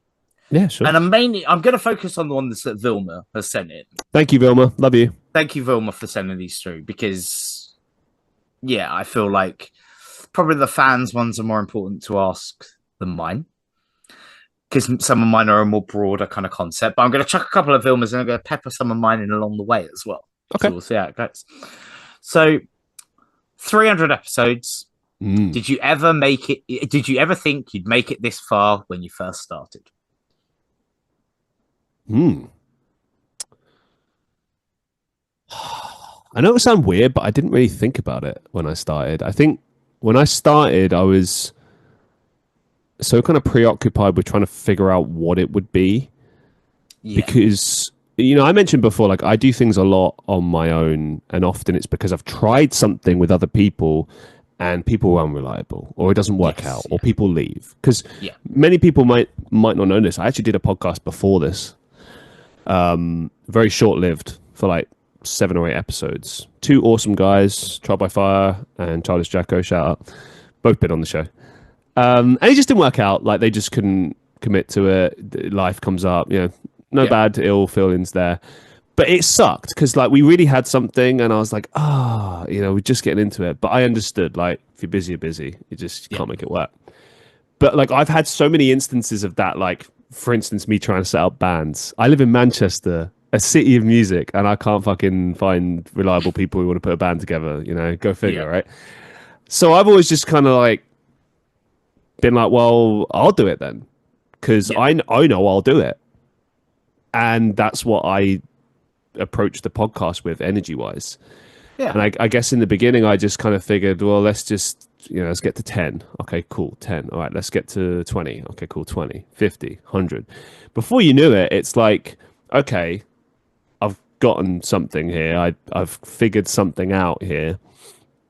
And then I don't know when exactly it was. It was a couple of years ago. I said to myself, I want to do 10 years. That's a big one.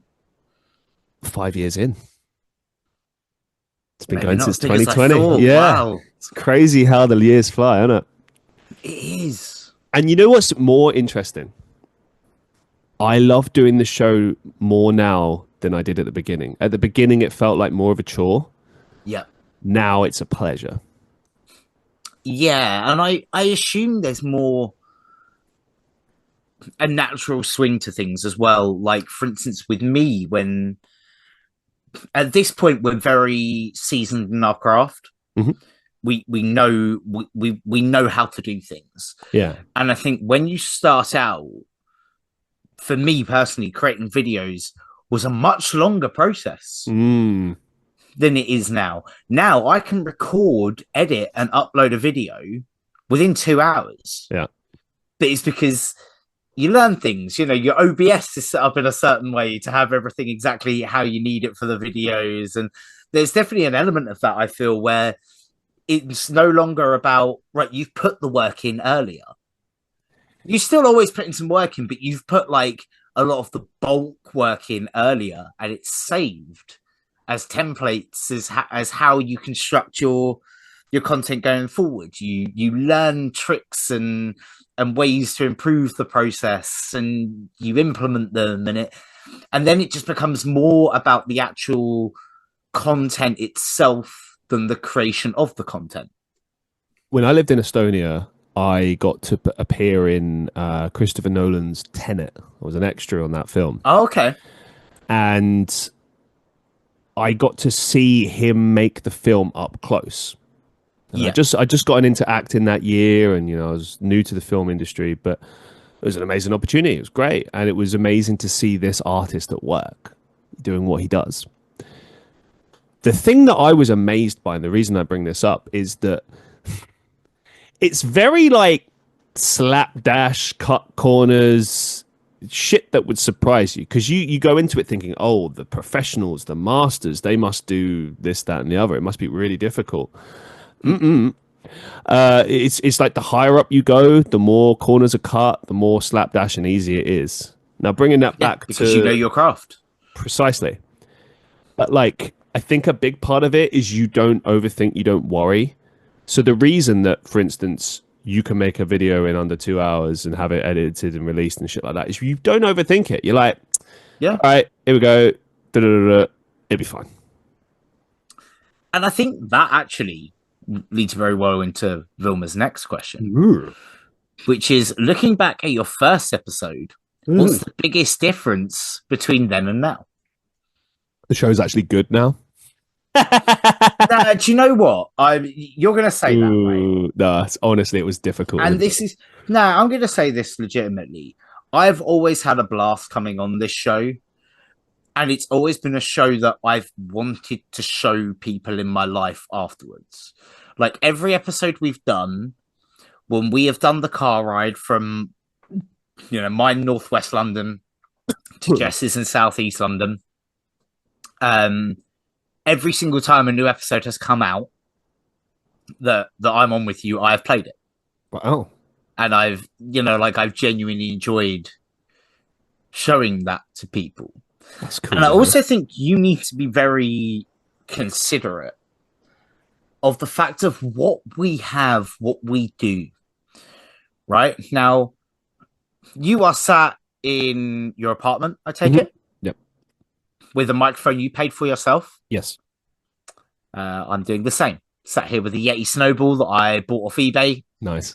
With a lovely Logitech camera. Nice. That I need to look at replacing at some point. Same. No training. No budget. We're not Joe Rogan. We don't have these fancy studios with all this money.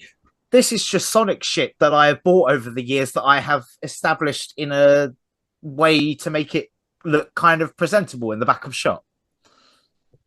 We have to work with our limitations. Yeah. And considering what we both have, both being very grassroots, very putting it together as we come along, I wouldn't say the content was ever bad. I would say the content is representative of the budget and the knowledge that you have.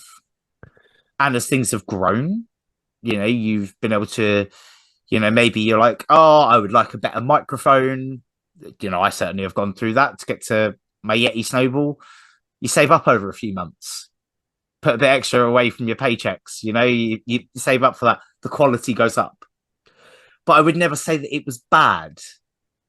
I think we work with what we have. You got to understand, though, that like when I started this show, 5 years ago, I just wasn't as good at interviewing. Like these days, every show I write down like a list of notes, right? Like I'm gonna try and ask these questions. And a lot of the time I don't end up asking half of them because my guest, like yourself, like we've got a good rapport. It just goes back and forth. You don't really have to think about it. But if you're willing to have a good conversation and you know how to have a good conversation, it's very easy to translate that into a show. Yeah. A lot of the time I look at things like, okay, if the conversation's going well, I let it run its course and I focus on asking the kind of questions I think people would want to hear, what I want to know. Yeah. Push the story, push the narrative, whatever. Every show is a bit different. Yep. I think when I first started, I remember it being quite formulaic. It felt more like an interview show rather than what it is now, which is more laid back. And you mentioned Joe Rogan. That's my main inspiration, stylistically. I love a bit of Rogan. Yeah, the format's perfect. That's exactly what I want. But content-wise, I do approach it a little bit differently. I like it to be like I shift around my guest, whereas I think he always kind of stays the same. And don't get me wrong, like sometimes I'll talk more, sometimes I'll talk less. It really depends on my guest, but I still think that like you have to make sure to get the most out of your guest, and remember your guest is your guest. Yeah, and I will say I do think you have a very good quality in being able to do that. Thank you. You bring a lot out of me in our conversations, and I often listen back to our conversations on these things and think other people may genuinely enjoy listening to this conversation. And I think that's the biggest part of it. Will other people enjoy it? And I think the way that you have formatted the show, the way it's structured, definitely lends to that as an element. Well, here's something really important, right? You got to look at it like this. Your followers, the key people that listen to you, are there for you. Yeah. They want to hear everything you have to say because they love you and what you do. Yeah. Everyone else, you're trying to win them over. Yeah. So you'll notice earlier, I apologized, like, oh, hey, this insider stuff, no one's going to know. You got to be careful that an entire show doesn't become that. Yes. Because largely people don't give a fuck. And I see a lot of podcasts that do this where they focus way too much on insider stuff or stuff that people aren't really going to be able to connect with, or they just don't think about the audience at all. Yeah. And I just think there's never any excuse to be lazy. No, I agree. If you're going to have people sit down and listen to a podcast for a couple of hours, you need to put that effort in. You can't just be like, oh, we're just going to sit and chat and whatever, like this is the show. Like, who the fuck wants to listen to that? Yeah, I agree. You need to be able to connect with it in some way. And this is the frustration I've always had over the years, because if you look at like, fuck it, I'll put it on blast, like the H3 show, H3 podcast, H3 show. I don't care for the politics, any of that other crap, right? It is what it is. I've just never liked Ethan Klein. I don't like that it's always been very lazy. Because he put a lot of effort into like making his videos, right? And then he established his fan base, and people are fans of them. Yeah. However you feel about them, people are fans of them, of that brand. They buy the merch. They watch the show every week, right? So they're a success. And they know they're a success, but they're one of those success stories where they're not humble about it.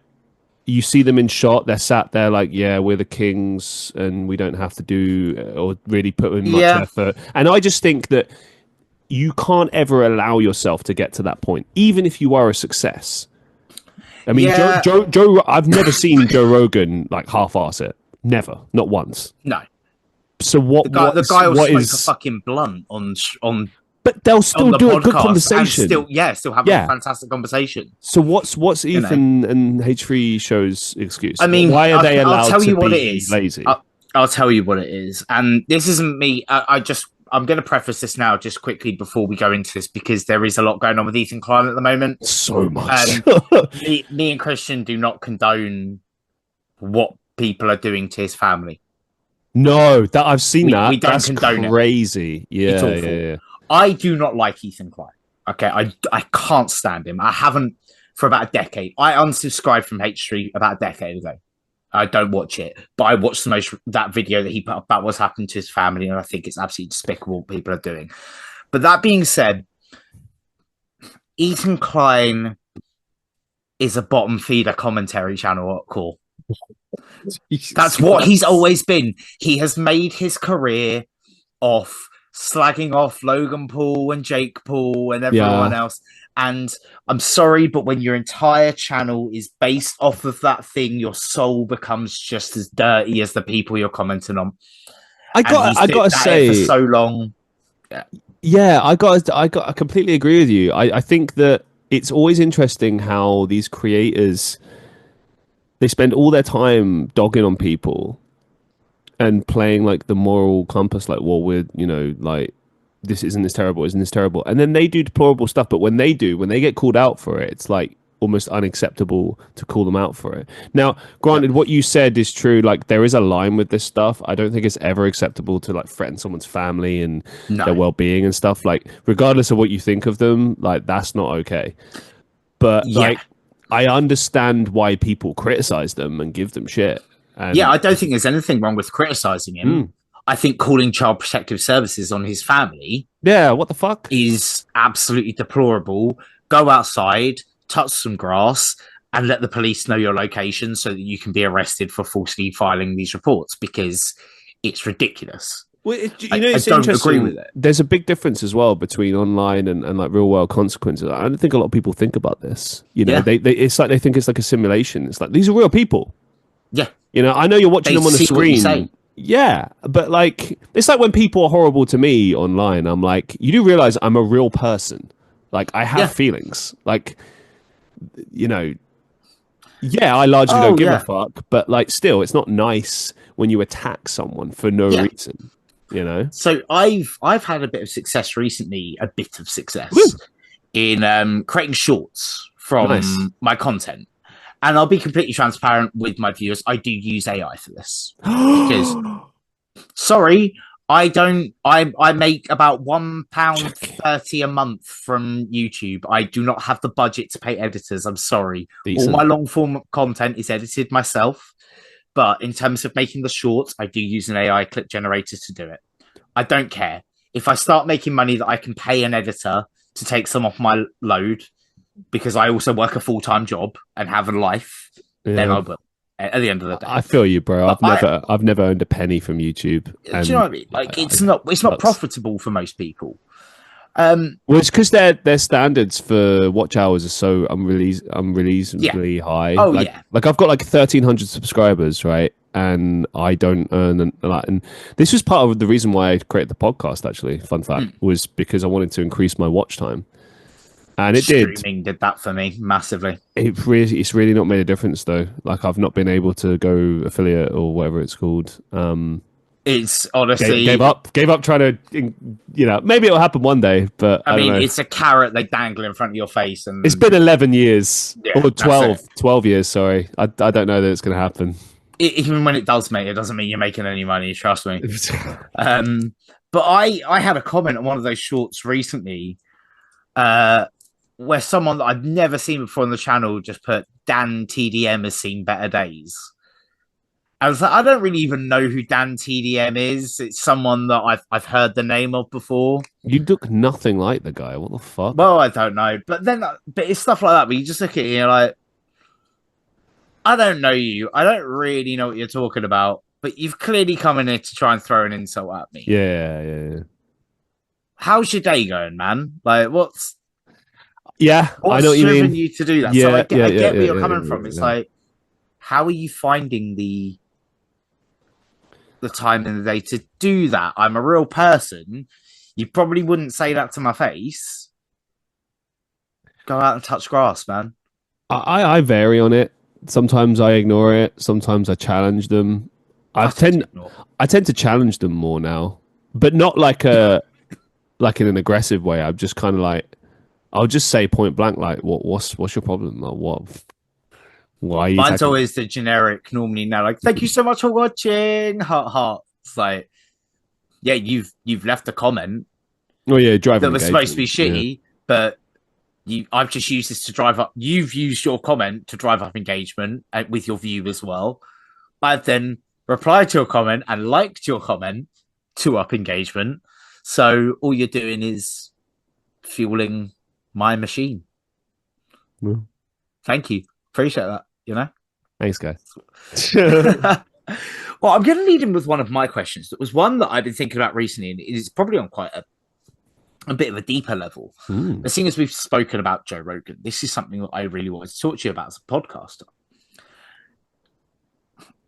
As a podcaster, how do you feel about the way this space is going politically? And the reason I bring this up is, so I have a very good friend of mine. She's extremely left, right? Extremely left. And I recently said about listening to Joe Rogan and Theo Von. And she blamed Joe Rogan for the Trump presidency. Wow. And my response was 70% of Americans voted for Trump. Kamala Harris was given the same opportunity and decided not to do it. Really? Yep. So Joe Rogan said to her, we'd love to do the same with you. And this was before they knew that they booked Trump, before Kamala knew that Trump had been booked. And I wonder why they turned it down. She says you have to come to Washington to do it, not in your studio. We have to have final control of the edit. You can't bring up these topics. And he was just like, Trump's going to come in and sit down and have a conversation. Yeah. There's not going to be edits. There's not going to be specialized location in which we have to do it so it can be manipulated. He's just going to come and sit in my studio and we're going to have a conversation. Why would you turn down free PR as well? Like you've got a PR team. Exactly. So like they would tell you like what to say, what not to say. Exactly. So I don't get that. And I think at this point there is this scope. Everything has to be right or left. And Theo Von was another one that got a lot of criticism for having Trump on. It's like, guys, the week before he had Bernie Sanders on. I look at. Do you think impartiality is gone from being a podcaster now? No, it's about choice. I'll give you an example. So there's a show. It's not released yet, but I recorded with this guy, amazing guy. You'll see him soon. Look out for Jack Scissor. Very political. And it went political. He tried to drag me into it, not in an aggressive way, but he wanted to kind of test me. Yeah, in a passionate way, kind of thing. Yeah, and I said to him, I was like, look, I'm centrist, but I refuse to be dragged into like doing political podcasts. I don't want to. That's not what this show is. Yeah. You can choose to go down that route. And the thing is, when you're like a Joe Rogan or whatever, and you're inviting, Trump on your podcast, it's going that way. Yeah. See, if I had a Trump on my podcast, I wouldn't interview him about politics. I'd interview him about his life, because that's what this show is. Which is the thing that I thought Theo Von did very interestingly. Exactly. He spoke to him about the loss of his brother to alcoholism. about how Trump lost his brother to alcoholism, and it resulted in actually. And I'm not a Trump supporter. I'm obviously not a Trump voter because I don't live in America. But I'm not really a Trump supporter. I'm not really that invested in politics anymore. But I thought it was genuinely refreshing to hear Trump talk to Theo Von about cocaine addiction and the flooding of fentanyl into the American market, because that is a topic that is affecting everyday Americans. Exactly. And I'm like, I'd rather hear that than the normal political lines that are rehearsed 100 times in front of a mirror. Let's get down to the real stuff. Your question is it possible to run an impartial show? My answer is yes, but it's difficult because society is increasingly trying to push people to pick a side, and I'm of the opinion you shouldn't have to pick a side. Completely agree. You know, like I said on the show, and you'll see this when it comes out, I'm centrist because I don't agree with either side fully. Yeah, there's things I'm for, there's things I'm against, there's things a lot of things I'm undecided on, like, and that's I'm within my rights.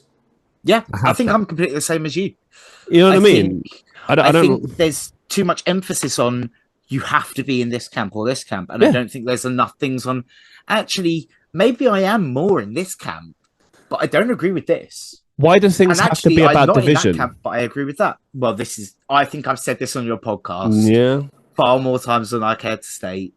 We need to start focusing on what we have in common, as opposed to what we have differences in, because there's so much more we have in common. Look at me, man. I'm a big hippie. I'm about love, and you know, you can call me offensive all you want. You can attack me for that. I don't care. I know who I am. I know what I want, and I know what I want to put out into the world. Either accept it or don't. But I refuse to play your game. Yeah. I refuse to be dragged into what you want, and that's a big thing as well, being able to do that. You know, you mentioned Theo Von and Joe Rogan. Look, they chose to incorporate that. They're still not exclusively political podcasts, but they've chosen to embrace that. I mean, Joe Rogan's show in particular is heavily political, and he often talks about his politics, and that's his choice. You know, also think it's worth noting on that Joe Rogan was on. He also had Bernie Sanders on. Yeah. But you will find some extremely left people going on to the Joe Rogan podcast. Exactly. And actually, I think Joe Rogan is quite left leaning on a lot of issues. Yeah, I mean, look. But you get typecast, don't you? And that's I mean, you can't deny he said some wild shit over the years. He has said some shit. I do not. But again, it comes to that point. He said some shit I don't agree with. I think I don't need to, just because I can listen to someone's podcast doesn't mean I agree with everything they say. A big issue, right, is if you're doing anything public facing, people listen to you, people follow you, people take what you say seriously. Yeah. And they might go along with it. Yeah. He has massive reach. He does, yeah. He's influential. That's why when he says something, it's impactful. Or it could, and sometimes he's had to apologize, you know, and that's huge, right? Now, if you take me, I'm on a small scale, right? I maybe reach about 5-10 people if I'm lucky, right? But that's still 5-10 people I'm influencing. Yeah, 100%. So, you know, and look, I don't think it's very difficult to see where my political leanings and how I feel about things, because I've made it known, you know? Yeah. I've and I said this on the show about politics that's coming up, that, you know, like, I am passionate and I will take a stand on certain things. But the difference with me is that I don't go seeking confrontation. You're never going to see me doing debating shows or me deliberately going on political shows, because I'm not interested in that. I don't want to do that. But if I'm passionate about something, a cause, whatever, I will do it. You know, like, I'm very clearly a feminist, for example. Yeah.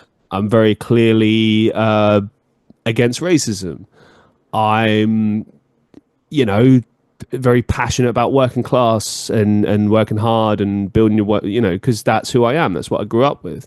Yeah. You know, and I've always made that known. I might not have spelled it out and been like singing about that, but like, that's who I am. That's what I'm about. And I've always made it known. So I get a bit annoyed sometimes when society tries to push you into this space. I think that, but you know, there is a level of responsibility and you do have to accept it. And, you know, people are going to ask your opinion sometimes, and sometimes you have to go with it. But you do also get the choice to say, no, actually, I choose not to.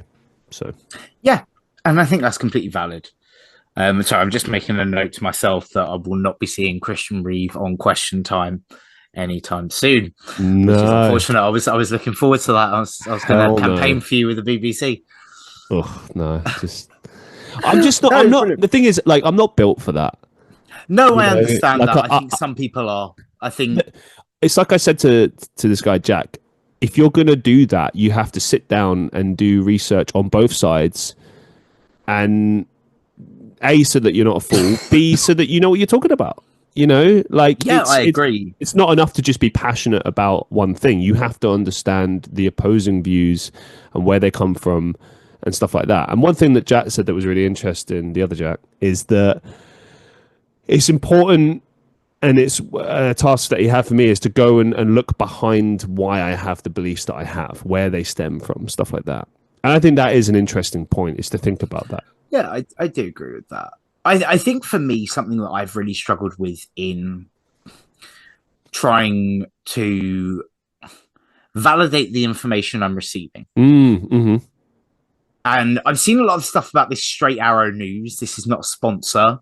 But I know they're sponsoring a lot of YouTubers at the moment. It's something that I'm considering looking into, because if you search for a story that you hear about, say you see it on Facebook, Instagram, something like that, if it's a story criticizing the right, you will find nothing but left-wing coverage of it, condemning it, right? And if it's something criticizing the left, you'll find nothing but right-wing coverage condemning it. But you will never find where's the no impartial facts on what has happened regarding this matter. And so I don't know what to believe anymore, because if, say it's a right wing, something the right wing have done that the left are condemning, the right wing aren't posting about it because it's gaining traction and adding to the left wing media that's then doing it, and vice versa, going both ways. I find it's very difficult to find the objective facts as to what's actually happened. I don't want a bias on it. I want to be able to form my own opinions on the cold hard facts, and I don't think that's possible anymore. I think we as a society have lost the ability to do that. The problem as well is that the algorithms are against you on that. So they're for 100%. You in the sense that they show what they think you want to see based on what you look at, right? So if you're more left-leaning, you're going to see comments in support of that. But you're not going to see the opposite. And it's like, if I'm looking at an article and the article is a political article condemning something and it's left-leaning, right? I should, in the interest of fairness, also be seeing right comments against that. But it won't show them. Yeah. And that's bullshit. Yep, now, if we're talking, and to your point, if we're talking just pure facts, like, that should always be the focus. Yeah. But it's not. Now we live in a time where an opinion is regarded as fact, and that's bollocks. What do you mean? And the media is finding ways to put us into our echo chambers so that we feel stronger together, but it continues this idea that we can't have a conversation anymore. Yeah. People, you disagree on this issue? Well, you can't be friends. You can't be anything. Well, do you know what? That ain't life. I'm sorry. This might be an important issue to you. And don't get me wrong, I'm not saying that as like a blanket rule. Like, you might have someone that's like, I believe in the murder of people once they hit 10 years old. Like, okay, yeah, no, fundamentally don't agree with that. Don't think we should be friends if that's the kind of idea you have for society or whatever. But I think a lot of the time, as I keep saying, there's so much more in common between us all than there are differences. And I think if we spent a lot more time focusing on the things we have in common and having these conversations again, I think humanity would be less divided, really and truly. And I think we need that now more than ever. I feel like we've never been more divided than we are right now. Yeah, this is the most divided we've ever been in history, I would say. I agree with that. 100%. But that was a very interesting answer. So I do appreciate that. And it's something I wanted to cover because it's a big topic in the podcasting space at the moment. That's the thing. So I thought it'd be quite interesting to get your thoughts on that. I'll add to this as well. It's very easy to go along with what's popular. And you'll notice throughout the years, I've never done that. I might have tried things, like I tried doing clips. I tried obviously going to video, and I've kept with that. I don't do clips anymore. I've tried going topic based. But I never excluded anything. I opened up the show to things, but I never excluded things. And I've kind of kept with what the theme and the vibe of the show is, which is that it's always interviews, it's always questions, life stories, exploring topics, having a good conversation. That's the whole point of my show. But, you know, is the show successful commercially? No. Do I earn money from it? No. Does that make it a failure? I think it depends. Nah. I mean, it depends on what you feel, what you think. I would say 300 episodes is a success. Yeah. I would say I've successfully become good at my craft and good at what I do. I failed in my goal of making it commercial, but I think it's because I'm taking the longer, more difficult route, and I don't want to sell out in the sense that I don't want to like give in and make it something that it's not. I don't want to just do what everyone else is doing, because when I see what everyone else is doing, I don't like what I see. No, I get that. You know, I don't like these podcasts where it's a bunch of incel dudes just being horrible to women. Oh God, I know exactly which one you're talking about. There's a few. How that's still on the air. There's a few, and you know, I said to a guest of mine recently, I'm like, I don't think you ever look intelligent or clever as a broadcaster by mocking your guest.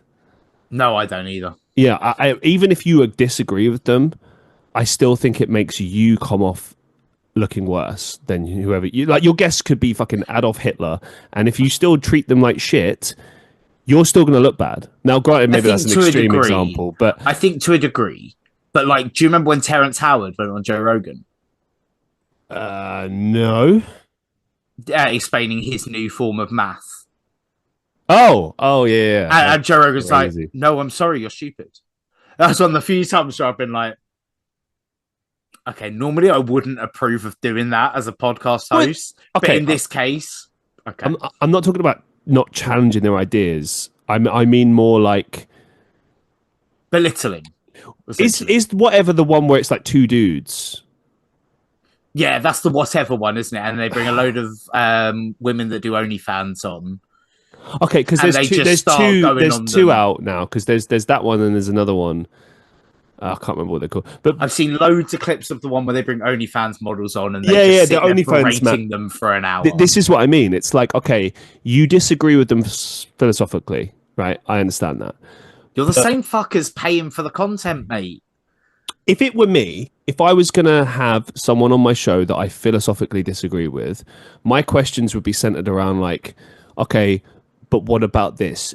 Are you not concerned about this? Do you not think that this is morally an issue? Yes. I mean, look, I had an OnlyFans model on my show. I had my friend Charlotte on here, shout out. And I did ask her questions like that. She knew it was coming. She was prepped. It wasn't a surprise. We had a good conversation and I brought them up naturally. And I said, well, okay, for example, you know, how's this going to affect your kids in years to come? And she said, well, we've sat them down. We've had the conversation. They're of age. They understand. They know. They're clued in. And I was like, okay. Yeah. You know? And it's like, I look at things like that, you know, like I don't understand clip farming and just trying to kind of, you know, because a show like Whatever is just about creating drama. It's like, we're going to film for like 5 hours. It's belittling women. Yeah. It's for the Andrew Tate audience. It's like we're going to film 5 hours of content and it's all going to be shit, and we just want to pull like 5 minutes of it and use that clips and make thousands of views and get people annoyed and keep subscribing. That's all it is. Yeah, it's all about the money as well. They would look at a show like mine and be like, well, you're not a success. Like, shut up, kid. Like, what the fuck do you know? And I'm like, well, at least I can look in the mirror every day and know that I'm not belittling women and that I'm not, you know, destroying people and... For what? For clicks? For views? For money? Yeah. That just feels very hollow to me. Like, how do you sleep at night? Kind of. You know, sorry to be so red ass about this, but like I do. I do think about these things. I do think that as a broadcaster, you have a responsibility to your audience and your guests. I agree. You know, I can't count how many guests I've had on my show where afterwards they were like, "Hey, you know what? I really loved that. I had a great time. Thank you." I'm like, "Great, that's good to hear. I want that." And it's like with that Whatever podcast, I think the only time you ever see people ever really come back, not that I'm like an avid viewer, but from the clips, you know, you see the same lady back on with the different outfits. You assume it's a different episode at some point. The only ones that you see come back are those who are up for confrontation and want to have an argument, because no one there that goes on that podcast feels valued as a guest. No one feels looked after. So why would they come back? Why would I be back for my 9th appearance with you? Do you know what I mean? Like, if you didn't generate a environment in which your guests felt respected, heard, I wouldn't be coming back for this. I wouldn't have come back for number 2, and now we're on number 9. So it speaks volumes. There's a lot to be said for it, for sure. And again, I just go back to my original point. You never come off looking good by doing that. And it precedes even podcasts. I've seen, like, when I started this show, one of the things I said to myself is I don't want to make the mistakes that other interviewers have made over the years. Yeah. Because I saw like so many chat shows and podcasts where, you know, they talk over their guests to the point where it's like, just, there's no point even listening anymore. Yeah. Being fake laughs, over emoting, you know, not being real. Just frustrating stuff. Yeah. You know? Sorry, I just had a weird thought and pop into my head. For the viewers, just a little anecdotal piece. Me and Jess went to Popeyes last night, and amazing food. Not Popeyes, Wendy's. We went and got a Wendy's last night, and a woman working behind the counter had a laugh that sounded like the Sand People from Star Wars, and that's just stuck in my head. And it was the most. Honestly, I'm standing there trying to wait for my food patiently, and I'm trying not to like break down into fits of laughter. Wow. Big ups to the team at Watford, Wendy's. It was a lovely meal yesterday. Thank you. Sorry, as soon as you brought up the laugh, I just heard it in my head. What is this podcast if not laughs after a deep topic? Bit of everything, isn't it? Let's follow up with another one. So I've got. Do I go for one of Vilma's or should I go for one of mine? Let's go for one of mine. And this is kind of in the vein of a Yellow Card song, funnily enough. If you could write to the kid you were before, okay, what would you tell them? And by this, I mean the Christian day 1 of the Christian Reeve podcast. You've decided this is happening. You've ordered the equipment from Amazon. You've set up all the software or whatever. You're ready to go. You're about to hit that record button for the first time. What would you tell yourself?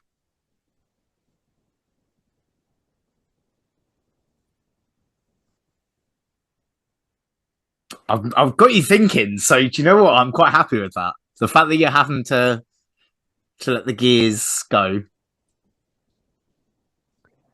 I don't know that there would be anything particularly profound. I think I would just kind of say, like, doesn't need to be profound, mate. Just, you know, don't overthink this. Try to focus on having a good conversation. Worry less about the structure and more about showing an interest. So what I've learned through doing this show is that if you want to have a good conversation, not just a good interview, but a good conversation, like, it's made me a better conversationist. Yeah. Improve your active listening skills. Actually listen. I think that's a big one for a lot of people. I think it's something I could still learn from to this point. Like, it's... Let me ask you a question. What do you... When I say active listening, what do you think that means? So, for instance, with me listening, and this might be a bit of an autism thing, but when I'm listening to someone else speak, I'm often trying to listen for something that I can relate to within the conversation, something that I can talk about, that I have some knowledge in, so that I can have that conversation with you. And in doing that, you lose a lot of the subtleties in what people are talking about, a lot of the mannerisms. You know, people might be talking about one thing, but there's an element of sadness in there, or there's an element of joy, excitement of something that's to come, and you miss parts of that if you're not 100% listening to the full picture of the conversation and just the words that come out of their mouth. Bingo. In many instances, what the person says isn't actually really the focus point, which might sound crazy, but like it's how I understood what empathy is. You're not listening for the words, you're listening for the meaning. You know, so if I'm complaining to you about work and how terrible work is, and oh, this person did the XYZ, this manager did this, I don't want you to sit there and be able to recount what I just said for the last half an hour. I want you to understand that I feel a loss of control, a feeling of entrapment, frustration. That's what I want you to understand. And when I'm listening and doing a podcast, I'm trying to do that. I'm trying to like really hear what the guest is trying to tell me with certain things. And that's why you'll notice my follow-up questions sometimes might even seem a bit random, but they're connected and I'm going somewhere with it. Yes. And that's the point. Like, if you're fully engaged, you never have to worry about where the conversation's going, because you're there in it and committed and locked in. So many interviewers are not. They're just like, okay, here's the next question. All right, cool. All right, here's the next one. All right, fine. And they're not engaged, and they miss shit. I've seen so many instances where I'm like, oh, ask him this, and they don't. And I'm like, wow, that was such a great opportunity, and you missed it. Yeah. Or because like people go on tangents. I'm guilty of this, and I have to remember to like steer back to the original point. Yeah. But people do it naturally in conversation. And sometimes you circle back, sometimes you never do, and you just miss out. Yeah.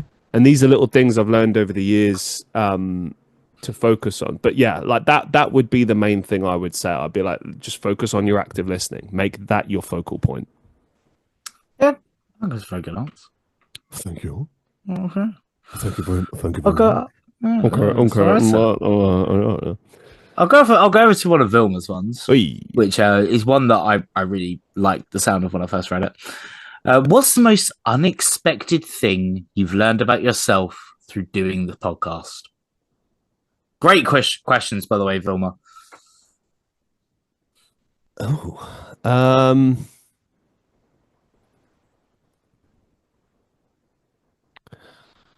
I'm a good storyteller. I would agree with that, but I wouldn't have thought that you weren't aware of that. That's crazy to me. I learned through a few things. So I don't know exactly when. I couldn't give you like an exact time or date. Like, oh, this date, this is when I knew. But like, there's a lot of people that I love listening to as storytellers. Like, I think my hero CM Punk is a good storyteller. Anytime he tells a story, it's just fascinating. Jim Cornette, so these are like wrestling personalities. Yeah. Also a good storyteller. Outside of that, Dave Chappelle, great storyteller. Yeah. If you see his shows these days, it's not even really comedy anymore. It's just him telling great stories, and it's interesting. Yeah. And something about that is really appealing to me. And I know for most human beings it is, because people love a good story. Yeah. And if you're a good storyteller, you're able to sort of paint the picture in someone's mind. Similar to how when you're reading a book, if the description is good enough, you can imagine it in your head. This is what I try to do with storytelling. And over the years, I think I've realized through doing the show, when I share certain stories, like it used to be that I was trying to like capture that person and make sure, because it was always a fight. Like I had this at school, I had this over the years. Like a lot of people aren't interested, they're not listening. And so it's a fight to try and win over their interest. Yeah. I don't do that anymore. If I sense someone's not listening, I just end the story there, walk away, whatever. Yeah. But here, motherfucker, you got to listen to my story. And As- I realized that I've got good stories. And I remember one of the, funnily enough, one of the insults, one of the worst comments I ever got on the show was a couple of years ago, about 3 years ago now, I think. Someone's comment, there's a bunch of stuff, but one of the things they said was, "Oh, no one wants to hear your boring stories." And I got a kick out of that because the reason that I started up my Patreon was because someone said, shout out to Hannah, where's the episodes where it's just you talking? I like to hear you telling stories, talking. So I was like, there's a market for that. People have told me online in live streams, stuff like that, like, hey, I like what you do, like, I love hearing you, this was great advice, this was a good story. People like to hear me rant or tell a life story or whatever. And I guess I honed my craft doing the podcast, doing that, because storytelling is an art form, it's a craft. It's I think a lot of the time when you're not good at storytelling, the reason is because you're doubting yourself. You're kind of like too worried. Is this interesting enough? Like, often the most interesting person is someone is, just like the funniest person is probably someone like an uncle or something. Like, yeah. People that don't worry, people that are not trying to impress anyone. They're just doing their thing, and to go back to one of your older questions before, like, with us being good at our craft, it's because we don't think about it anymore. We just do it. It's a natural process. Yeah, but we had to work hard to get to this point where we did that, and I think that would be the biggest one, because I knew I could talk, I knew I could interview people. I didn't realize I could tell a story. Yeah, no, that's a really good answer. I think that's definitely. For us, I think we both could talk for England, but I think it's honing that craft, as you said. It's knowing when to talk and when not to. That's yes. Do you know what I would say? Learning when not to talk is more important than learning when to talk at this point. 1000% true. Like, sometimes silence speaks volumes. So, little life lesson there for the. There you go. The old right, but this actually, this sentence that I'm butchering right now actually leads in to my next question. This is a bit of a more light-hearted one. This isn't going to be so deep and thing. So now everyone listening to this podcast obviously already knows that my subscribers are called the Hatchlings, because you are a Hatchling. If you're watching this, obviously, because you're obviously subscribed to my channel, go link in description, hit the bell. Honestly, we can get to 2,360 subscribers. It's been sitting there for too long. It's been sitting on 258, 59 for far too long. So I'm going to get one subscriber from this, please. But they're known as the Hatchlings. What is your fan base? The Reeves? You'd have to ask them. I don't know. The Christianas? Could we come up with a name right now? I don't know. Because it's a big deal, right? It's the 300th episode. So I thought, why don't we have this iconic moment? Oh, no. For this episode of naming the fan base. I will say this. The names I've heard, I don't like. Okay. Like, someone said Reavers. I hate that. I kind of like that, but it's because it's a bit of an X-Men reference. I don't like it. I don't. The Reavers are the cyborgs in X-Men that live in the sewers. I've always subscribed to the ideology that, like when you're buying a present, you're like, I'll know it when I see it. And the same is true of this. Such a cop-out. I'm being honest. I mean, look, I don't have control over what people call themselves. So the thing is, I don't have like fans. I have people that follow me. And I wouldn't say I have like fans. I'd say I have a community. Yeah, right, exactly. And I think I don't know. It'd be weird if they started calling themselves that. But then I don't know. I don't know.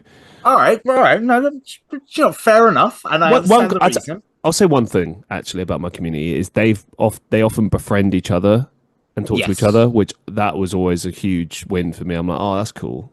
People like each other. There seems to be like a feel good nature in it.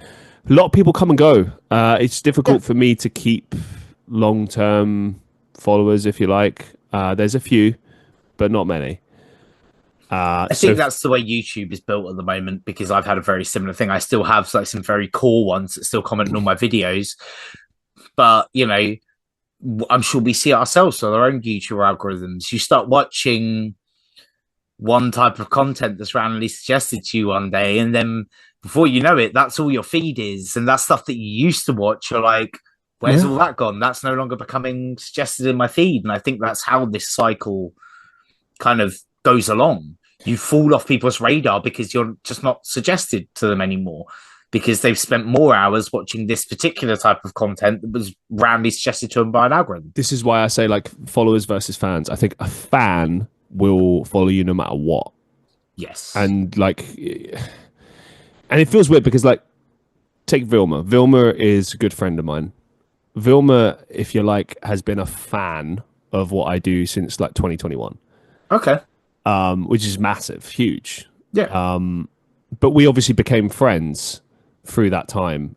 And so like, if I call her a fan, it just feels like a bit insulting, really. And like, but she'd say she's a fan of the work, but like, it feels weird to say that. Like, I could say that about my friends that check out my music. You know, my shout out to my friend Josh, who always comes and sees me play.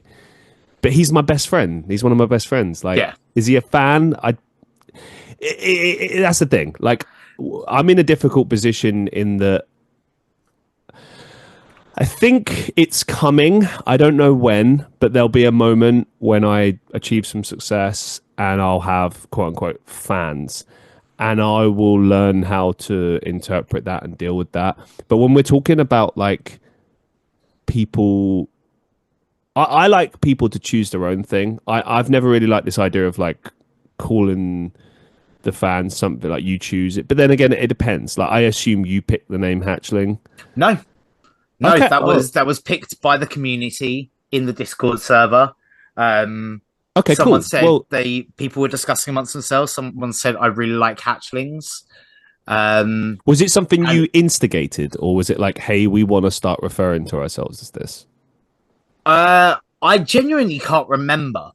Okay. I think if, as far as I can recall, and if I'm wrong, forgive me, I don't have the best memory in the world, but I think it was one of those conversations that was going around the community. Because at the time as well, you got to remember, I was building a lot of my success off Smash Bros streams that were pulling like 100 viewers, 200 viewers, 300 viewers a night. And a lot of them were then going to the Discord and playing each other on Smash through the Discord. So the community was very self-sustaining and was constantly growing. And I think through that, the conversation came about. And I just said, like, I think it needs to be a community-led name. And Hatchlings was decided. And then I called the Discord the Hatchling Empire, because it was like, there you go, the Eggman Empire from Sonic. So I was like, this all kind of fits quite narratively. It all, and that's community-led. That's how it is for me. Like, if the community decided one day, Christian, we want to refer to ourselves as this, I'd be like, well, cool, because you chose that and it's yours, and I like that better. But I don't think I really have a community like that. Like, I've got a few people who are quite vocal. Everyone else that follows me and continues to follow me is kind of like a lurker, which I don't have an issue with, by the way. Because I know some people are like, oh, you should all have to talk. I follow loads of people. I don't agree with that. I follow loads of people and support them and don't comment, because that's just how you interact with content, you know? Yeah. It's nerve-wracking to interact with someone you don't know, or that you're a fan of, you know? So can I just say, though, on that basis, to those that are a bit thing about commenting on things, I've learned recently to take that leap and do it. So I don't know if you know, but Drake and Josh reunited to do a podcast recently. Yes, I saw that. I commented on it, saying about how I saw Drake at his only London show he's ever done. How he came out after he signed my ticket. he took a picture of me and I gave him my jacket that I had just bought because he said he liked it. It was like a Beatles inspired jacket. And I gave it to him. And I saw a like on that comment. Now, YouTube doesn't tell you who likes that comment. Yeah. Who else is going to like that comment but Josh Peck or Drake Bell? Because what we do as creators, if someone leaves a comment on our video, we like it for the engagement. Mm-hmm. I just had an interaction with one of my all-time heroes. Not sure which one it was. Whether it was Drake or whether it was Josh, but one of them will have liked it. Was it the highlighted one where it's the creator, it's the channel itself? I think so, yes. So it would have been Josh. So it's probably Josh. Either that or like, his social media team. It might be that. Yeah. And then I don't know if you know the channel Comics Explained. I'm sure quite a few people know Comics Explained. Brilliant guy called Rob. He goes through and he explains comic book arcs. So for those who don't have the time to read loads of comics, he will break down the story for you, what goes on. Really, really cool guy. Millions of subscribers at this point. Really made a name for himself. He was not aware that the Sonic DC crossover comic came out last week. Someone brought it to his attention. And he did a video on it, like being like, this is so fucking cool. And he was asking Sonic questions. He was saying in the video, like, I don't actually know what the story is on this particular part of the Sonic lore. So if people want to fill me in the comments. So I went down to the comments. I don't normally comment on videos. I said, well, basically the Chaos Emeralds do this. They do have their powers on their own, but that's more of a new idea that Sega brought in 2022. But generally, they just grant the user significant power, bring them together. They're basically a god. And he was like, awesome info. Thank you for letting me know, dude. This is going to really help going forward. And I'm just like, I've just had an interaction with someone who has brought me content for well over a decade. Because someone who doesn't really comment on things and doesn't feel the need to comment on things because what do people care about what I have to say, has had 2 interactions now with people that have always meant a lot to me. So they say the classic saying is never meet your heroes, right? And I can attest to that. Sometimes it's brutal. Sometimes it is. I've met some wonderful heroes. But yeah, the opposite is true as well. And like John Bailey was on my 250th episode, and he's an incredible voice actor, and you might remember him as the voice of the Honest Trailers YouTube channel. No. He did How It Should Have Ended. He does like a bunch of like film trailers. And not only was he my guest and I got to quiz him, but I got him to do my intro and completely tear me apart in it. It was brilliant. That's brilliant. And like that was weird because I remember watching like those videos like 10 years ago and like boom, he's on my show. Because I'm Batman. Maybe. In How It Should Have Ended. It could be. I don't know. I don't remember. I would have got him to end the podcast on that. But he does, he does like the from the makers. Yeah. Shit, yeah. Oh, what a talent. Oh, wow, that's amazing. And it was great because like we spoke about voice acting and he like taught me so much, said some great stories, did some impressions. It was brilliant. It was awesome. So like sometimes it really can go somewhere if and like, I talk back to people. Like I talk to people. Yes. As long as people aren't weird, like I respond and I'm like, hey, thank you. Hey, how's it going? So yeah, I don't know. Awesome. Oh, well, I've got another one for you. This is one of my ones. If you could have anyone on the show, alive or dead, who would you have? Johnny Cash, Jim Morrison. Fair enough. I respect the fact that you just knew straight away. Well, you said alive or dead. Yeah. Alive is hard because there's millions of people I'd have on the show. I'd say dead would probably be more difficult. Yeah, it's just I like those are 2 of my biggest influences and inspirations, and they would make for good conversations for a podcast as well. Because Jim Morrison was ahead of his time, an artist, saw the world in an interesting way, so I would quiz him about that. Johnny Cash was an interesting guy because he was a very flawed, deeply religious man. And he didn't shy away from it. He wasn't a hypocrite either. He would like own up to it. And I think there's a lot of like ways we could go with that conversation. I talk about his music. Obviously, I would talk about how he became religious, what it meant to him. I would talk about his career resurgence and like working with Rick Rubin, and then I would probably sort of explore things like addiction problems and how it influenced his life and everything in between. So like that's the thing. It wouldn't just, because the thing is, there's a lot of people who people think like, oh, they'd be a great guest, and to be honest, they wouldn't. Because you have to look at it like this, right? I've always said this since day one. I don't look for like star power or like, oh, how interesting are you? Like, because people have said that before where they're like, oh, I'm not sure how interesting I'll be. I'm like, can you have a conversation? They're like, yes. Yeah. Can you be interested? Yes. Then we'll have a good time. I think for me, my two, who do have a bit of star power, a bit of celebrity, granted, but I think very much on a similar basis to you, would be Stanley or, Stan the Man Lee, Marvel. Oh, Stan Lee. Sorry. Stan Lee, yeah. Who the fuck is Stanley? Stanley from The Office. That's what I thought. Yeah, I was like, from The Office? I was like, I'm sure that'd be cool. But or Alan Rickman. Oh, yeah. I would love to have a conversation with Alan Rickman. Again, I think both would be able to hold a conversation. I think Stanley would be slightly above for me because I would want to talk to him about the 60, 70 plus years of the comics industry that he oversaw. Because it's such a fascinating stuff, so much content there to dive into. What, and we know the facts about a lot of things, right?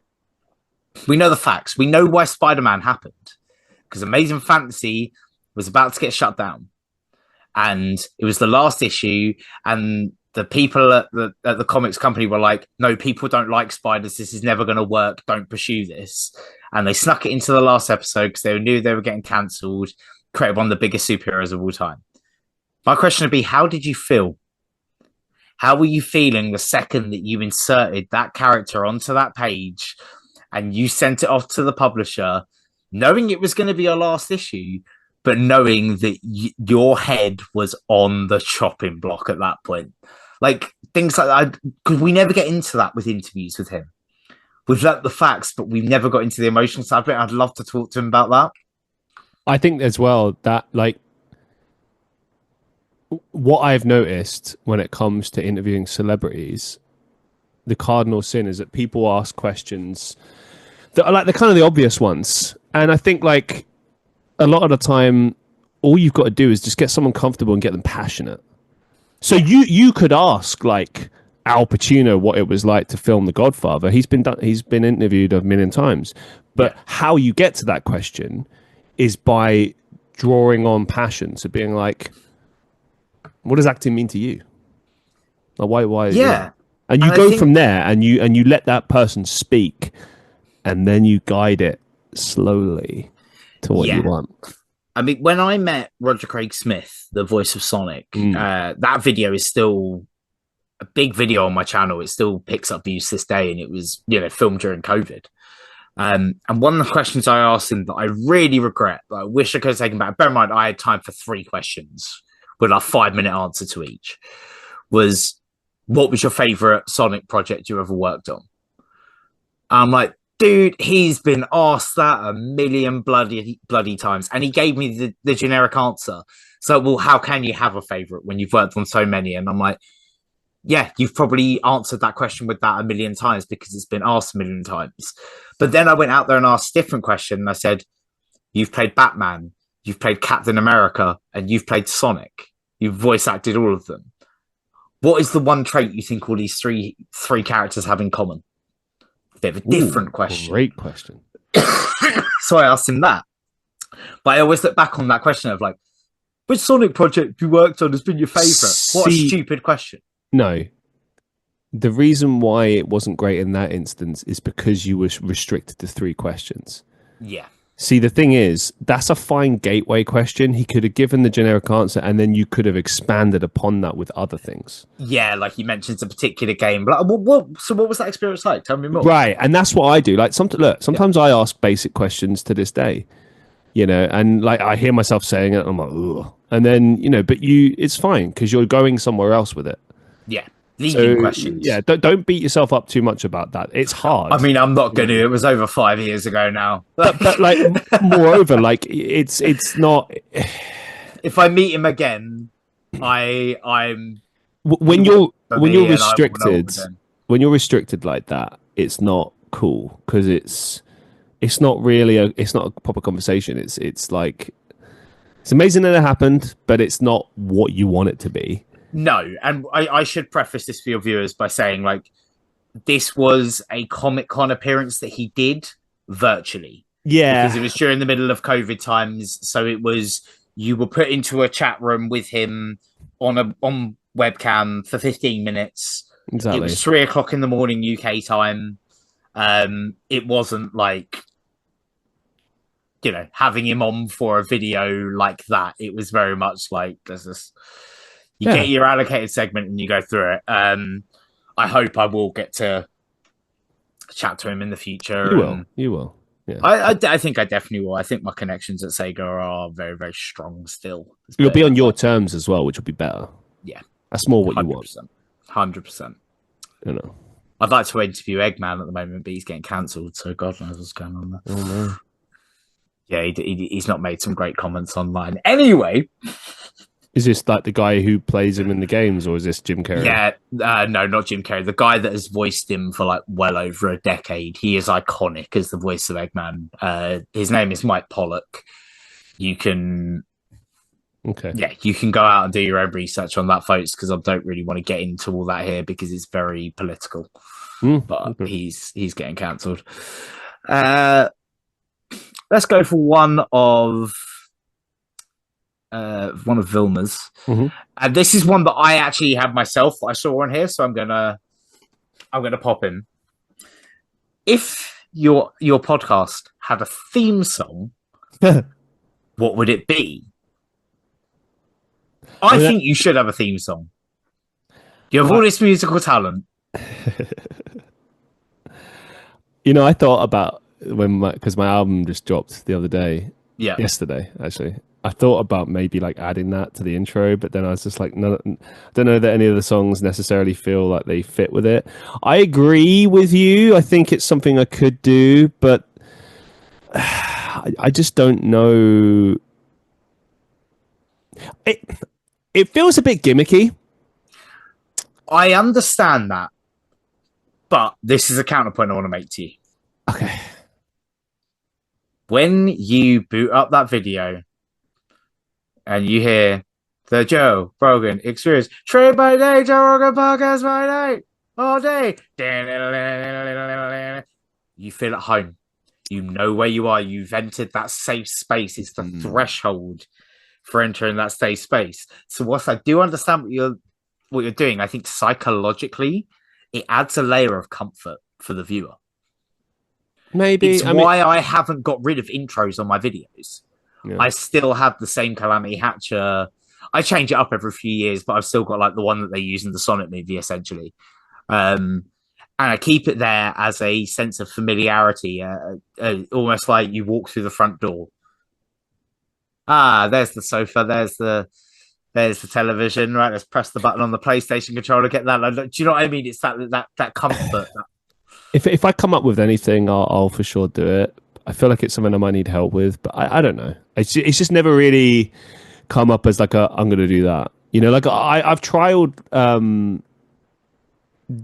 At one point, I did a thing where it was like a mixture of different voices because I do voice acting. Yeah. I also trialed just promoting stuff.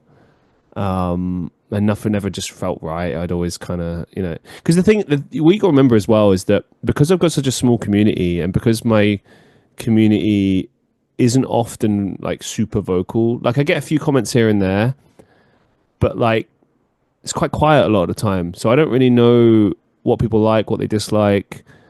I just kind of have to wing it and assume that people, because the same people are checking it out, they like it, and I react to that. So I react to like what a Vilma says, or a Kerry, or Pam, or whoever else when they comment. But I don't have like a core fan base like you have, where you could quite easily see like, okay, people like this, people don't like this. Da, da, da, da, da. I mean, like even like take something like demographics. All I know for a fact is that my demographic is predominantly female and about mostly between the ages of like 25 to 45 on average. Okay. And depending on which platform it is, it's either stateside or UK side with the few European countries. But because there's a lot of back and forth, like in the last 5 years, so many people have come and gone. Some people check in every now and again. A lot of people just left for good, which sucks, but it's part of life. It's difficult for me as a content creator to know how to interact with that. I can only really base decisions on stats. So, for example, like I have significantly less Patreon subscribers. I've lost more than I've gained in the last year, and most of that's to do with like people just not having the money. Yeah, which is fair. I tried dropping the price, didn't make a difference, and now I just kind of run with it. I don't complain. This is not me complaining, by the way. Yeah. I accept what I have, and I make the best of what I have. But as far as like trying to gauge like what a community wants, do they want a name? Do they want a theme song? Do they want this? Do they want that? I send out the questions. I send out, and people don't always really get back. Like this, I promote this every day for days and days, maybe even a few weeks. Did you get any questions from anyone other than Vilma? Just Vilma. Yeah, and it's fine. But that's often been the case over the years, that Vilma saved the show, sent in questions. There was times when it wasn't going to happen. She did it, and I was like, oh, thank you so much. And I owe so much to Vilma for this podcast, so thank you. But that's the reality. That's what I face. And, I mean, it speaks to a wider point in my life that I have kind of an unusual journey, because I get treated differently. Things work out differently for me than other people. So, like when I do music and gigging and stuff, I'm often not promoted. If I am, it's not in the same way that other artists are. I'm not treated in the same manner. Obviously, I told you off camera some things that happened. Yeah. When I do things online, people don't react in the same way as they would with other people. Yeah. But then on the other side, I get told by friends and people that follow me, like, hey, you're amazing. Hey, you deserve a shot. Hey, you're really good at this. And I'm like, but it never equates to like progress or success or anything. Yeah. And the only thing I ever hear is just keep going. Maybe it will happen one day. Just got to believe. Da, da, da, da, da. I've gotten to a point now where I'm not angry, upset, bitter, or anything about it. I just get on with it. I move from project to project. So like, that's good to hear, because I've heard some bits coming out of you in some of our previous episodes where I don't know if resent is quite the right term. Frustration. But frustration, bitterness towards the lack of growth in places. Like you've spoken to me on some podcasts about packing it in entirely. I've been upset. I've never been. No one's going to watch it. And I've never been bitter. I've never been bitter about it, because bitterness. Maybe not bitter is the right term. But bitter's like that suggests that you're like angry towards someone. You're right. It's maybe frustration. It's definitely frustration. But again, here's what I focus on. There's people that watch and follow me. If I'm negative and have a shitty attitude, that's what they'll see. They lose out. Agreed. Yeah. So I focus on, okay, however I feel, I try to put that I try to use it. I won't hide my feelings, but I won't bring people down. Like I've had my moments, and I am, I'll say how I feel sometimes, and I'll vent it out, but I make sure not to bring people down. I make sure to make people realize, like, hey, I'm just frustrated, but I love you guys. Thank you so much. Yeah, I think that's important. But look, I'm not gonna lie, dude. It sucks. Like, I just released an album. I've been promoting it like crazy. Someone asked me the other day, like, how's it going? And I sort of joked like, it's not. Like, I don't know how to respond to that. Like, it's. I think I released an album, 4 singles, 3 music videos. I promote it every single day on TikTok, and I have done for like 126 days.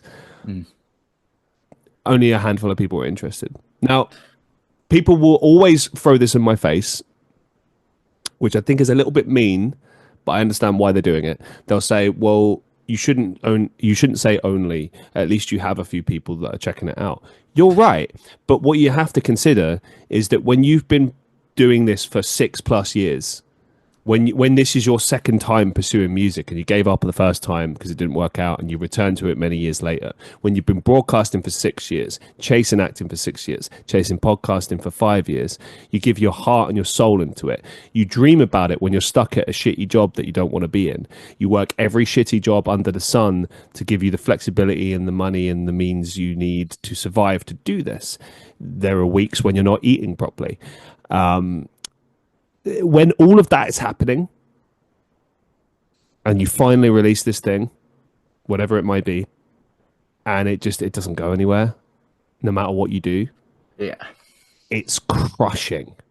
It is. And I think devastating. I think this is something we can kind of bring to attention of your viewers, because even though I said earlier, like in terms of like honing the craft, I can produce these videos a lot faster than I used to be able to do.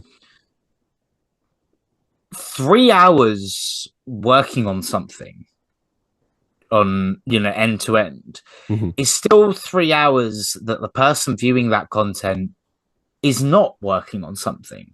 Maybe, they do just go to work and come home and use that time for themselves. And then, but I'm choosing to work for an additional 3 hours. As much as I enjoy it, it is work. Now, I'm currently working on a video, which is the Sonic the Hedgehog 3 movie reaction. Hell yeah. This video has been worked on for weeks. It is currently on its 8th iteration because every single time Paramount block it. Oh, I've seen that. Every single time, right? This video is going to get fuck all views. And I've put so much into it. Yeah, I will make a video that maybe takes me about 3 hours that could hit, like my wireless Sega video, right? That probably took me about 5 hours in total. Like 13,000 views. Like, do you know what I mean? It wasn't the most extensive content I've worked on. And you're right, it is crushing when you put that much time and effort into something that isn't viewed. Because as I said to you previously on this podcast, like the idea that, oh, I don't care if it doesn't get views is absolute bullshit. Cares. And I'm sick of people coming out with it. You were not putting stuff on the internet if you don't care about views. I've always said to my audience that, like, I don't care if something doesn't get millions of views, but I do still want it to get views. Yes, exactly. It's not necessarily about the millions, but it's about, like, someone appreciates the work I've done. Yeah. I've always said this since day one. I want progress. I'm not looking to become mega rich and famous. Yeah, that'd be great. But I want to make progress. I want to be able to say, okay, we've made progress since last year. And people have argued, well, you have made progress. And I'm like, yeah, but not the progress that I want. Yeah. It's not enough to be like, okay, cool, 300 episodes. It's like, okay, but if day one we had no one, by day 300, I want to have at least 50. Do I have 50? No, I don't. But do you need to? Yes. No. No, for me. You know what? I don't think you do. And you know what? For me, you got to understand. For me. For you, I need it. For you, I understand it. It validates everything that I'm trying to do because I believe in this. I know it's good. I know it's worth hearing. What's going to happen, my friend, is when it starts to pick up, when people discover you. Because dude, when it happens, I'll be fucking not even mentally checked in anymore. But I probably won't even notice. I think your biggest issue is discoverability. 100%. I think it's every small content creator's biggest issue is discoverability. And when that day comes that you are discovered by more and more people, that apologies, that back catalogue will be gone through. Maybe. Those old episodes. I've done it with podcasts that I've newly discovered because of a particular guest that's gone on. I'm like, oh, I really enjoyed that. Then I go through and I see, oh, they did one with this person. Okay. Then the algorithm starts just auto playing episodes of their podcast in between videos that I've clicked on.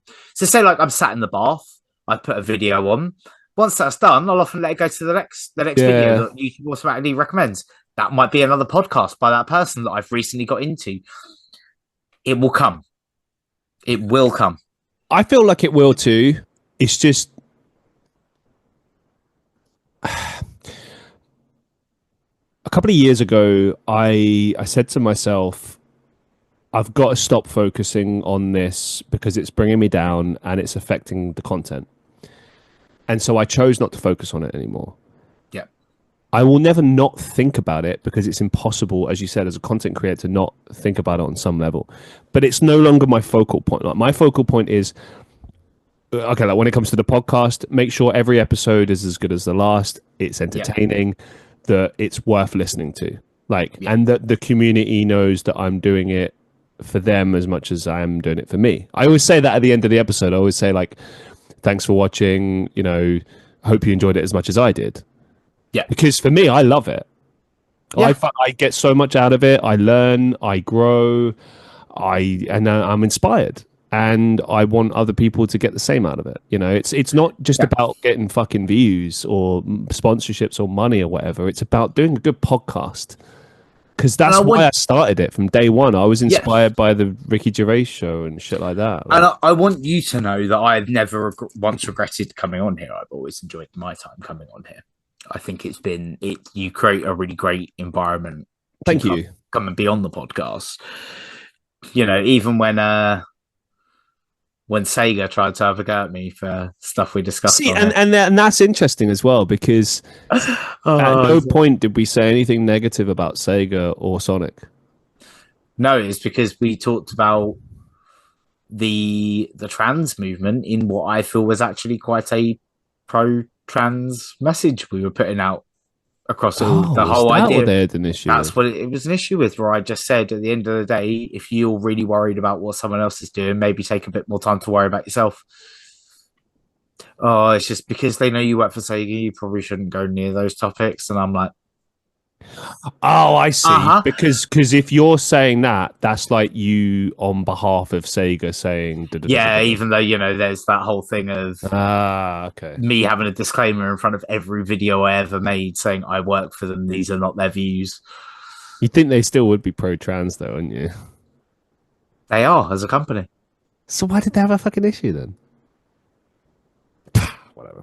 Whatever. Do you know what I mean? It's that. I remember just going back through it and thinking, like, you were very diplomatic, you were very good with it. We both knew going in that the conversation would be a little bit different because of said fact. We'd spoken about that prior, and I think the only thing didn't we have to like change the thumbnail? I think that was the only thing. Well, it was the title. It was the title. That was it. Yeah, it was the title, and I was just like, really and truly. Couldn't put like Sega employee or something. No, it was discusses the future of Sonic the Hedgehog. That was the big line they didn't like. It was discusses the future of Sonic the Hedgehog. And it's like, but you don't work for Sonic Team, and people can't be thinking that you work for Sonic Team. And it's like, what, even though we go over my job title, that I work in IT for Sega Europe, Sonic Team being a US based dev studio. Okay, yeah, cool. I am Confucian. People don't have brains. That's fine. Whatever. Let's move on. Exactly. I mean, we've been going for like 3 hours. I reckon we should probably round it off on a question. Oh, let's go to around 4 o'clock. You want to go to 4? Yeah, that's all right. All right. Let's go for one of Vilma's. What's the weirdest or funniest feedback you've ever received from a listener? Not like funniest, but the weirdest was that comment I told you before. Like, I did this like 2-hour show with this guest. Shout out to Lydia. And we got onto the topic of bullying at one point. And you know me, like when you tell me a story, I like to tell a story back, and you Yeah. go back and forth, right? That's pretty normal. Like for instance, when we were talking about school earlier, and I shared things and you shared things, like it's familiarity, it's sharing, it's connecting. Yeah. You know, it's what humans do in general conversation. Now, I let this guy speak for 2 hours. When we spoke about the bullying in like a clip, I shared my stories and she shared hers, and we connected. And this person commented saying like, "Oh, I'm never going to listen to this show again. Like, you just spoke over your guest and never let her speak, and by you telling your stories, it undermined hers." And then came the classic comment of, "No one wants to hear your boring stories." And I remember, like, I was hurt by it. Obviously, it bothered me, and I think about it to this day. But I remember like talking to Lydia afterwards, and I was like, "Did you feel that way?" And she was like, "No." Like, we spoke for 2 hours. It was a good show. Like, what? But I will say, I did take that, and I tried to incorporate that into my future shows. Like, I tried to steer it as much away from me as possible, and I think I found a healthier balance now where I don't give a fuck. I'll still tell my stories and talk, and it's my show. But Yeah. I did think about that. Like, whenever my guest talks and tells a story, I have to always make sure that they're getting the most, and they're not being undermined, and they're not being underappreciated. But I don't think I've ever done that though. But like, it was an interesting one. It got me thinking. Yeah. It was very brutal. It was very unnecessary. It was clear this guest hated me and just wanted to listen to this person. But like, if you hate me so much, don't listen to the fucking show. Like, Yeah. like if it's that bad, just comment and say like, "Hey Lydia, please come on a different person's show," or whatever. I don't know. It bugged me because I work very hard to like put on a good show, and it normally criticism, I'm like, yeah, whatever. But that one got to me for some reason. Yeah. That was I think pretty you're weird. gonna always have that putting yourself out on the internet though. Really and Hundred truly. percent. You're always gonna have that. Yeah. Like I've always encouraged it. I've said like, I just think like, look, people are always going to criticize you, but how you deliver that message, that's up to you. And I think some people some people forget that I am a human being. Yeah. We are human beings, and saying horrible shit like, "Hey, no one cares about your boring stories." Like, guess what? That affects me. I have feelings, believe it or not, and that was not nice to hear. Now, if you Of said, course. like, if you put it in a more constructive way and said, "Christian, I think that you should watch." And just keep in mind that when you tell your stories against someone else's, you might be in danger of undermining them. And I'd be like, "Huh, okay, that's an interesting point. I'm going to take that into consideration."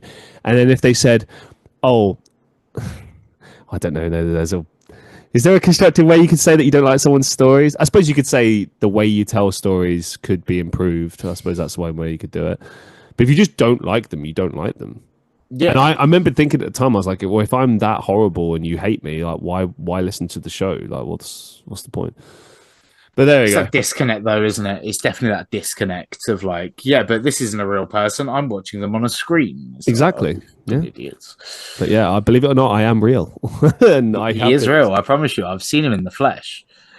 I mean, I'm going to Unfortunately. use another one of Vilma's questions, but it actually kind of aligns with one of the questions that I had.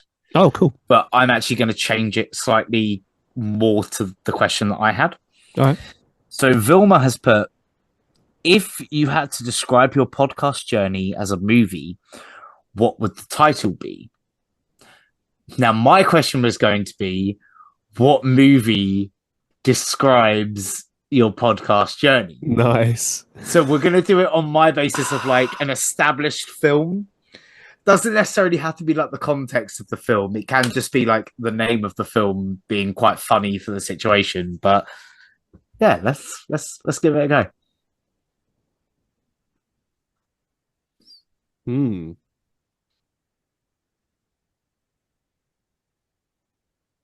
Do you know, I'm genuinely stumped. I don't know. Um, We got him.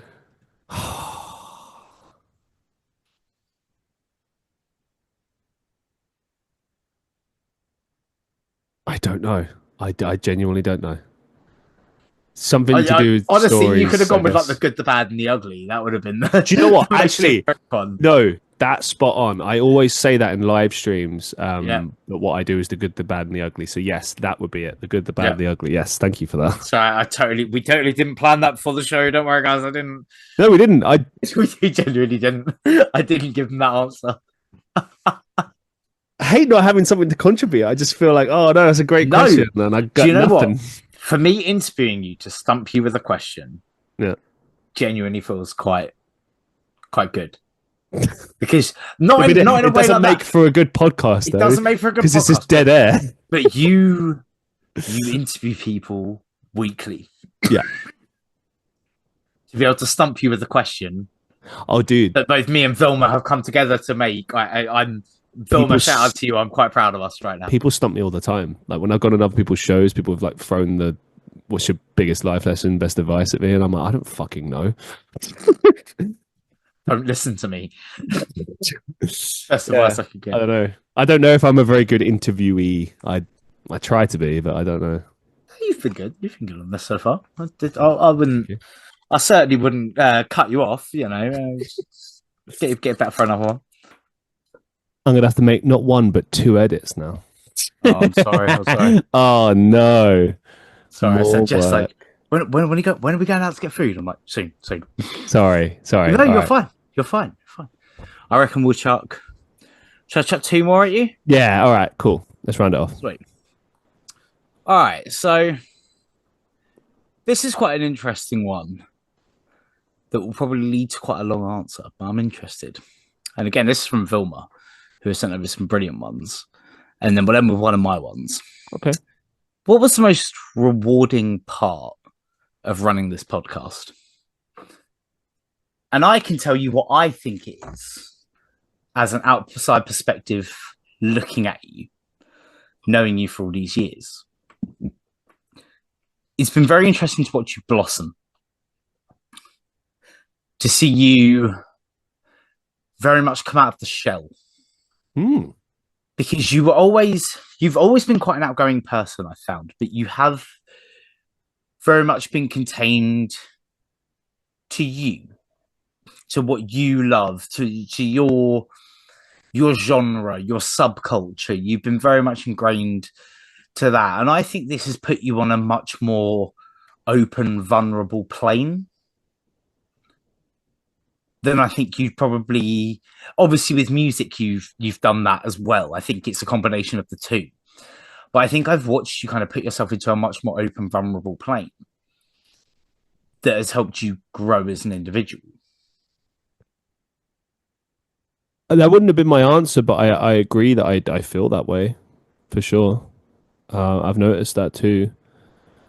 And that, I know that's the big cliche, but that comes down to just being yourself. You know, once I realized like you just have to be yourself completely, you get the most out of yourself. You Agreed, yeah, things tend to work out a bit better because you just stop worrying so much.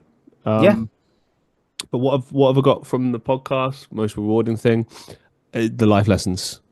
I can't count how many times I've sat down and just been absolutely blown away by a guest or a conversation, and it really made me think about life in different ways, and it continues to test me, to challenge me, gets the most out of me, gets the most out of my guests. It's back to basics. You know, you spoke about how there's so much division in the world right now. My show seeks to get back to the good side of humanity, like, you know, like focusing on the pure things, you know, the things that all of us connect on, that all of us understand: family, friendships, struggles, hardships, overcoming boundaries, being the best that you can be, things like that. And, you know, look, I make it very well known that I struggle and I have my tests in life. And there's been so many times when I've been in like the worst possible way, and probably mentally I wasn't ready to do a show. I did it anyway. And then I suddenly had a new lease on life because it gave me hope. Yep. And ironically, the things that I often give to my audience, where I don't think anything of it, I'm just talking, and they say, "Hey, this inspired me." I'm like, "Wow." But I feel the same with my show, interviewing my guests. That's why I do it, because I get a lot from it, and I just love talking to people and learning. I love to learn and experience. I think that's what life is about, is to do that, and that's probably the most rewarding thing. Fair enough, man. I like that as an answer. Well, I guess for my final question, it's probably one of the most generic questions anyone can ask someone, but I think from a content creator perspective, it's quite an interesting one to ask in this landscape. Where do you see yourself in 5 years? And will that include some sort of UK tour of your music? Wow. I'm not saying doing Wembley Arena or whatever or things like that, but there are a lot of bands that tour on a much smaller scale. Venues in London, venue in Liverpool, venue in Brighton, that kind of thing is. So yeah, it's kind of two questions rather than to one. But the best way I can answer this question is by saying, in the past, it was always if, wow, I don't know, who knows, yeah, pipe dreams, huh? Now, my response is, well, anything's possible. Completely agree with that. I honestly feel like nothing. I mean, you joked Wembley. I think it could happen. Yeah, I don't think it's out of the realm of possibilities at all. The thing you got to look at with many goals is not the point that you're at now. It's more the point where you were. If you think about like where you used to be and where you are now, I'm sure back then you thought, I never would have dreamed of doing the things I've done. I mean, I'll give you an example, right? Let me read this to you, because I wrote this after a little mini list after I released my album. Yeah. And I started going through this and I realized just how crazy this is. So I'm 31 years old. By the age of 31, I have released a full-length album, 2 EPs. I played in bands and as a solo artist. I've released 3 music videos. I've starred in my own music video and appeared in other artists' videos.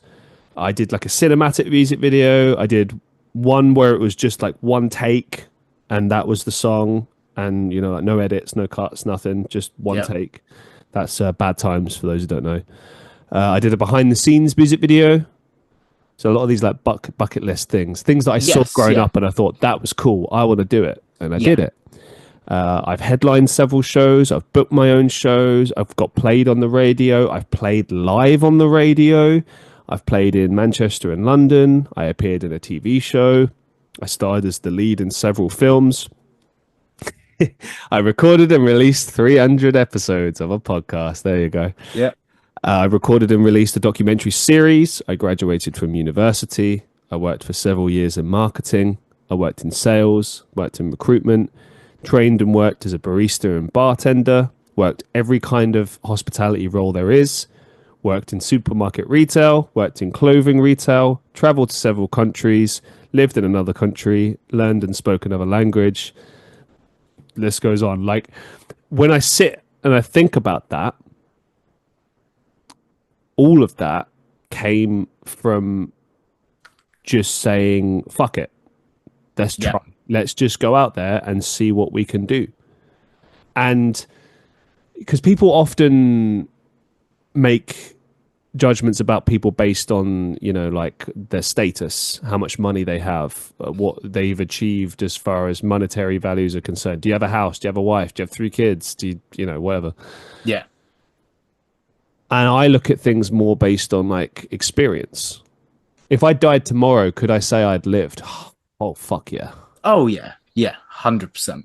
And that's the thing because that's the thing. I don't want to wake up in my bed one day and just be like at death's door and just go, fuck, I didn't do anything. Yeah. You No, I know, like understand that. I want to get to the end with my boots strapped on, going, damn, I gave it everything, Yeah, and I really made the most out of life. yeah.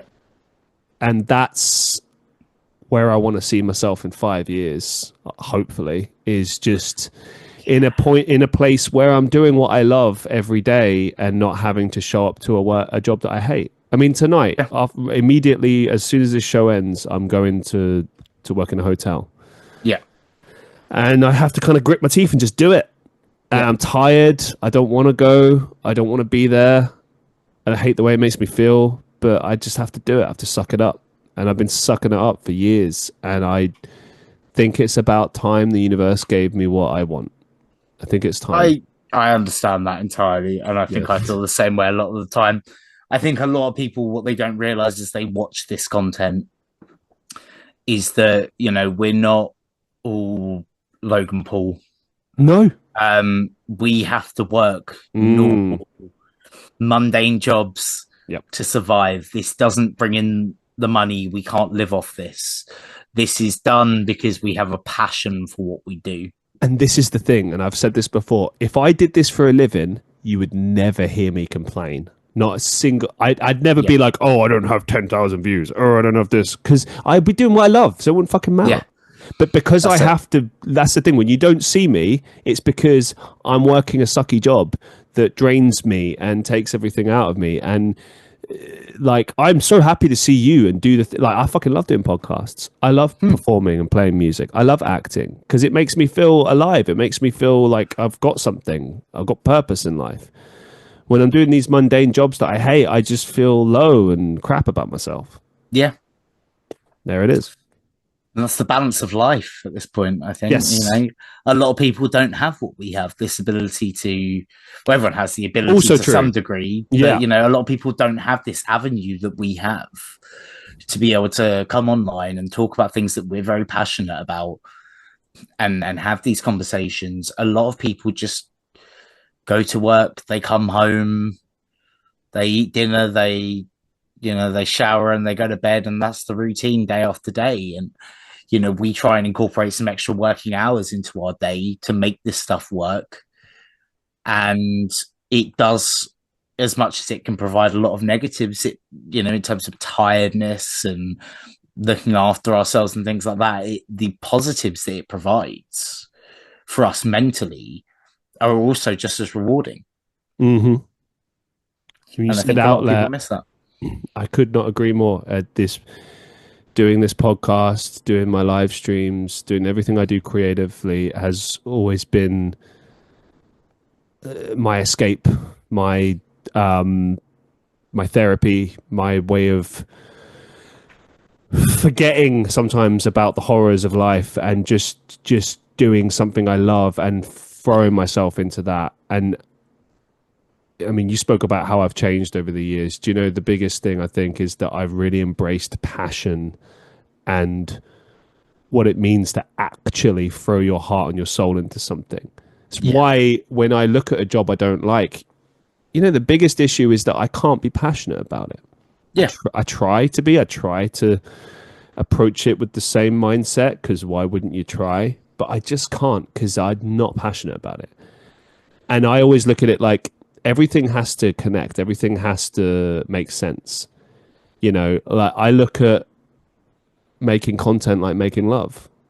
Why wouldn't you give everything? I think I completely agree with you. I think the one thing that I will say is, as much as I would never discourage having passion for your day job, Mm-hmm. Be careful with it. That's all I'll say to people.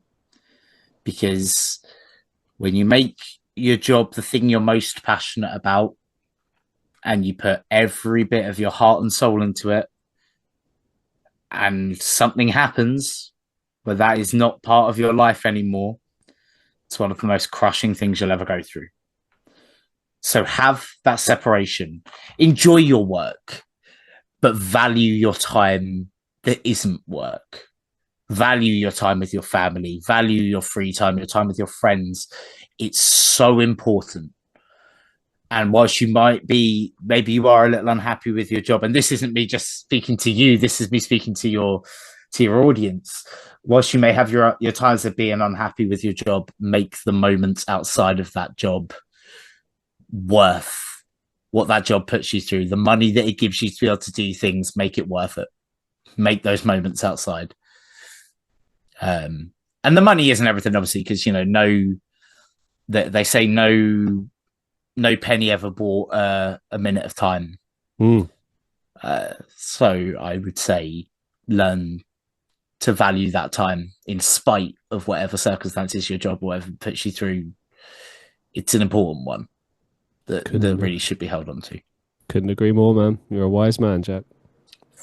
Well, no one would have thought that a couple of years ago, would they? But now look at us here. Look at us on now. The wonderful Christian Reeve Podcast.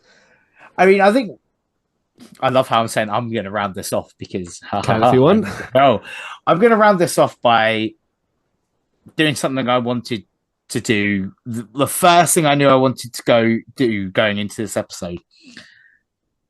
I want to say thank you to you from me, from every other guest that's been on your show, from everyone in your community that has listened to you for now 300 episodes. Thank you for providing that place, that platform for people like me to speak, that platform for people who listen to this show to have that little bit of release from their everyday lives, to feel like somebody else gets it. Because what you have done, Christian, is you have provided a safe space for people over these 300 episodes. And it doesn't matter whether you think that number is too big or too small. You have provided something that has helped people. And this is a thankless job, what we do. And I wanted to reach out from the bottom of my heart and say thank you on behalf of myself, other guests who I have never met and had conversations with necessarily, and people from your community that may very well be the same thing. But a collective thank you from all of us for what you've done over these 300 episodes. And I'm sure they'll all chime in unison and say, we can't wait for 300 more. Thank you so much, man. It means a lot. Thank you for your wonderful questions, Jack, Vilma. Thank you, to all the guests that have ever been on the show, man. Each and every one of them. Thank you. Crazy old ride. Yeah, it's 300 episodes, man. I'm looking forward to, I'm excited to do more. It's always looking forward, but it's a good time to reflect and say that it's been fun. It's been a real learning curve for me. But I don't know, it's made me just want for more, so much more. And I just love having conversations with people and learning and growing as a human being. And I just want to say a massive thank you for being my host today, for helping me do this. Means a lot, man. And to all the listeners of the Christian Reeve Podcast, I hope you enjoyed this episode as much as I did. Thank you so much. Be safe, be well, and I'll see you in the next 300 or more episodes. Goodbye.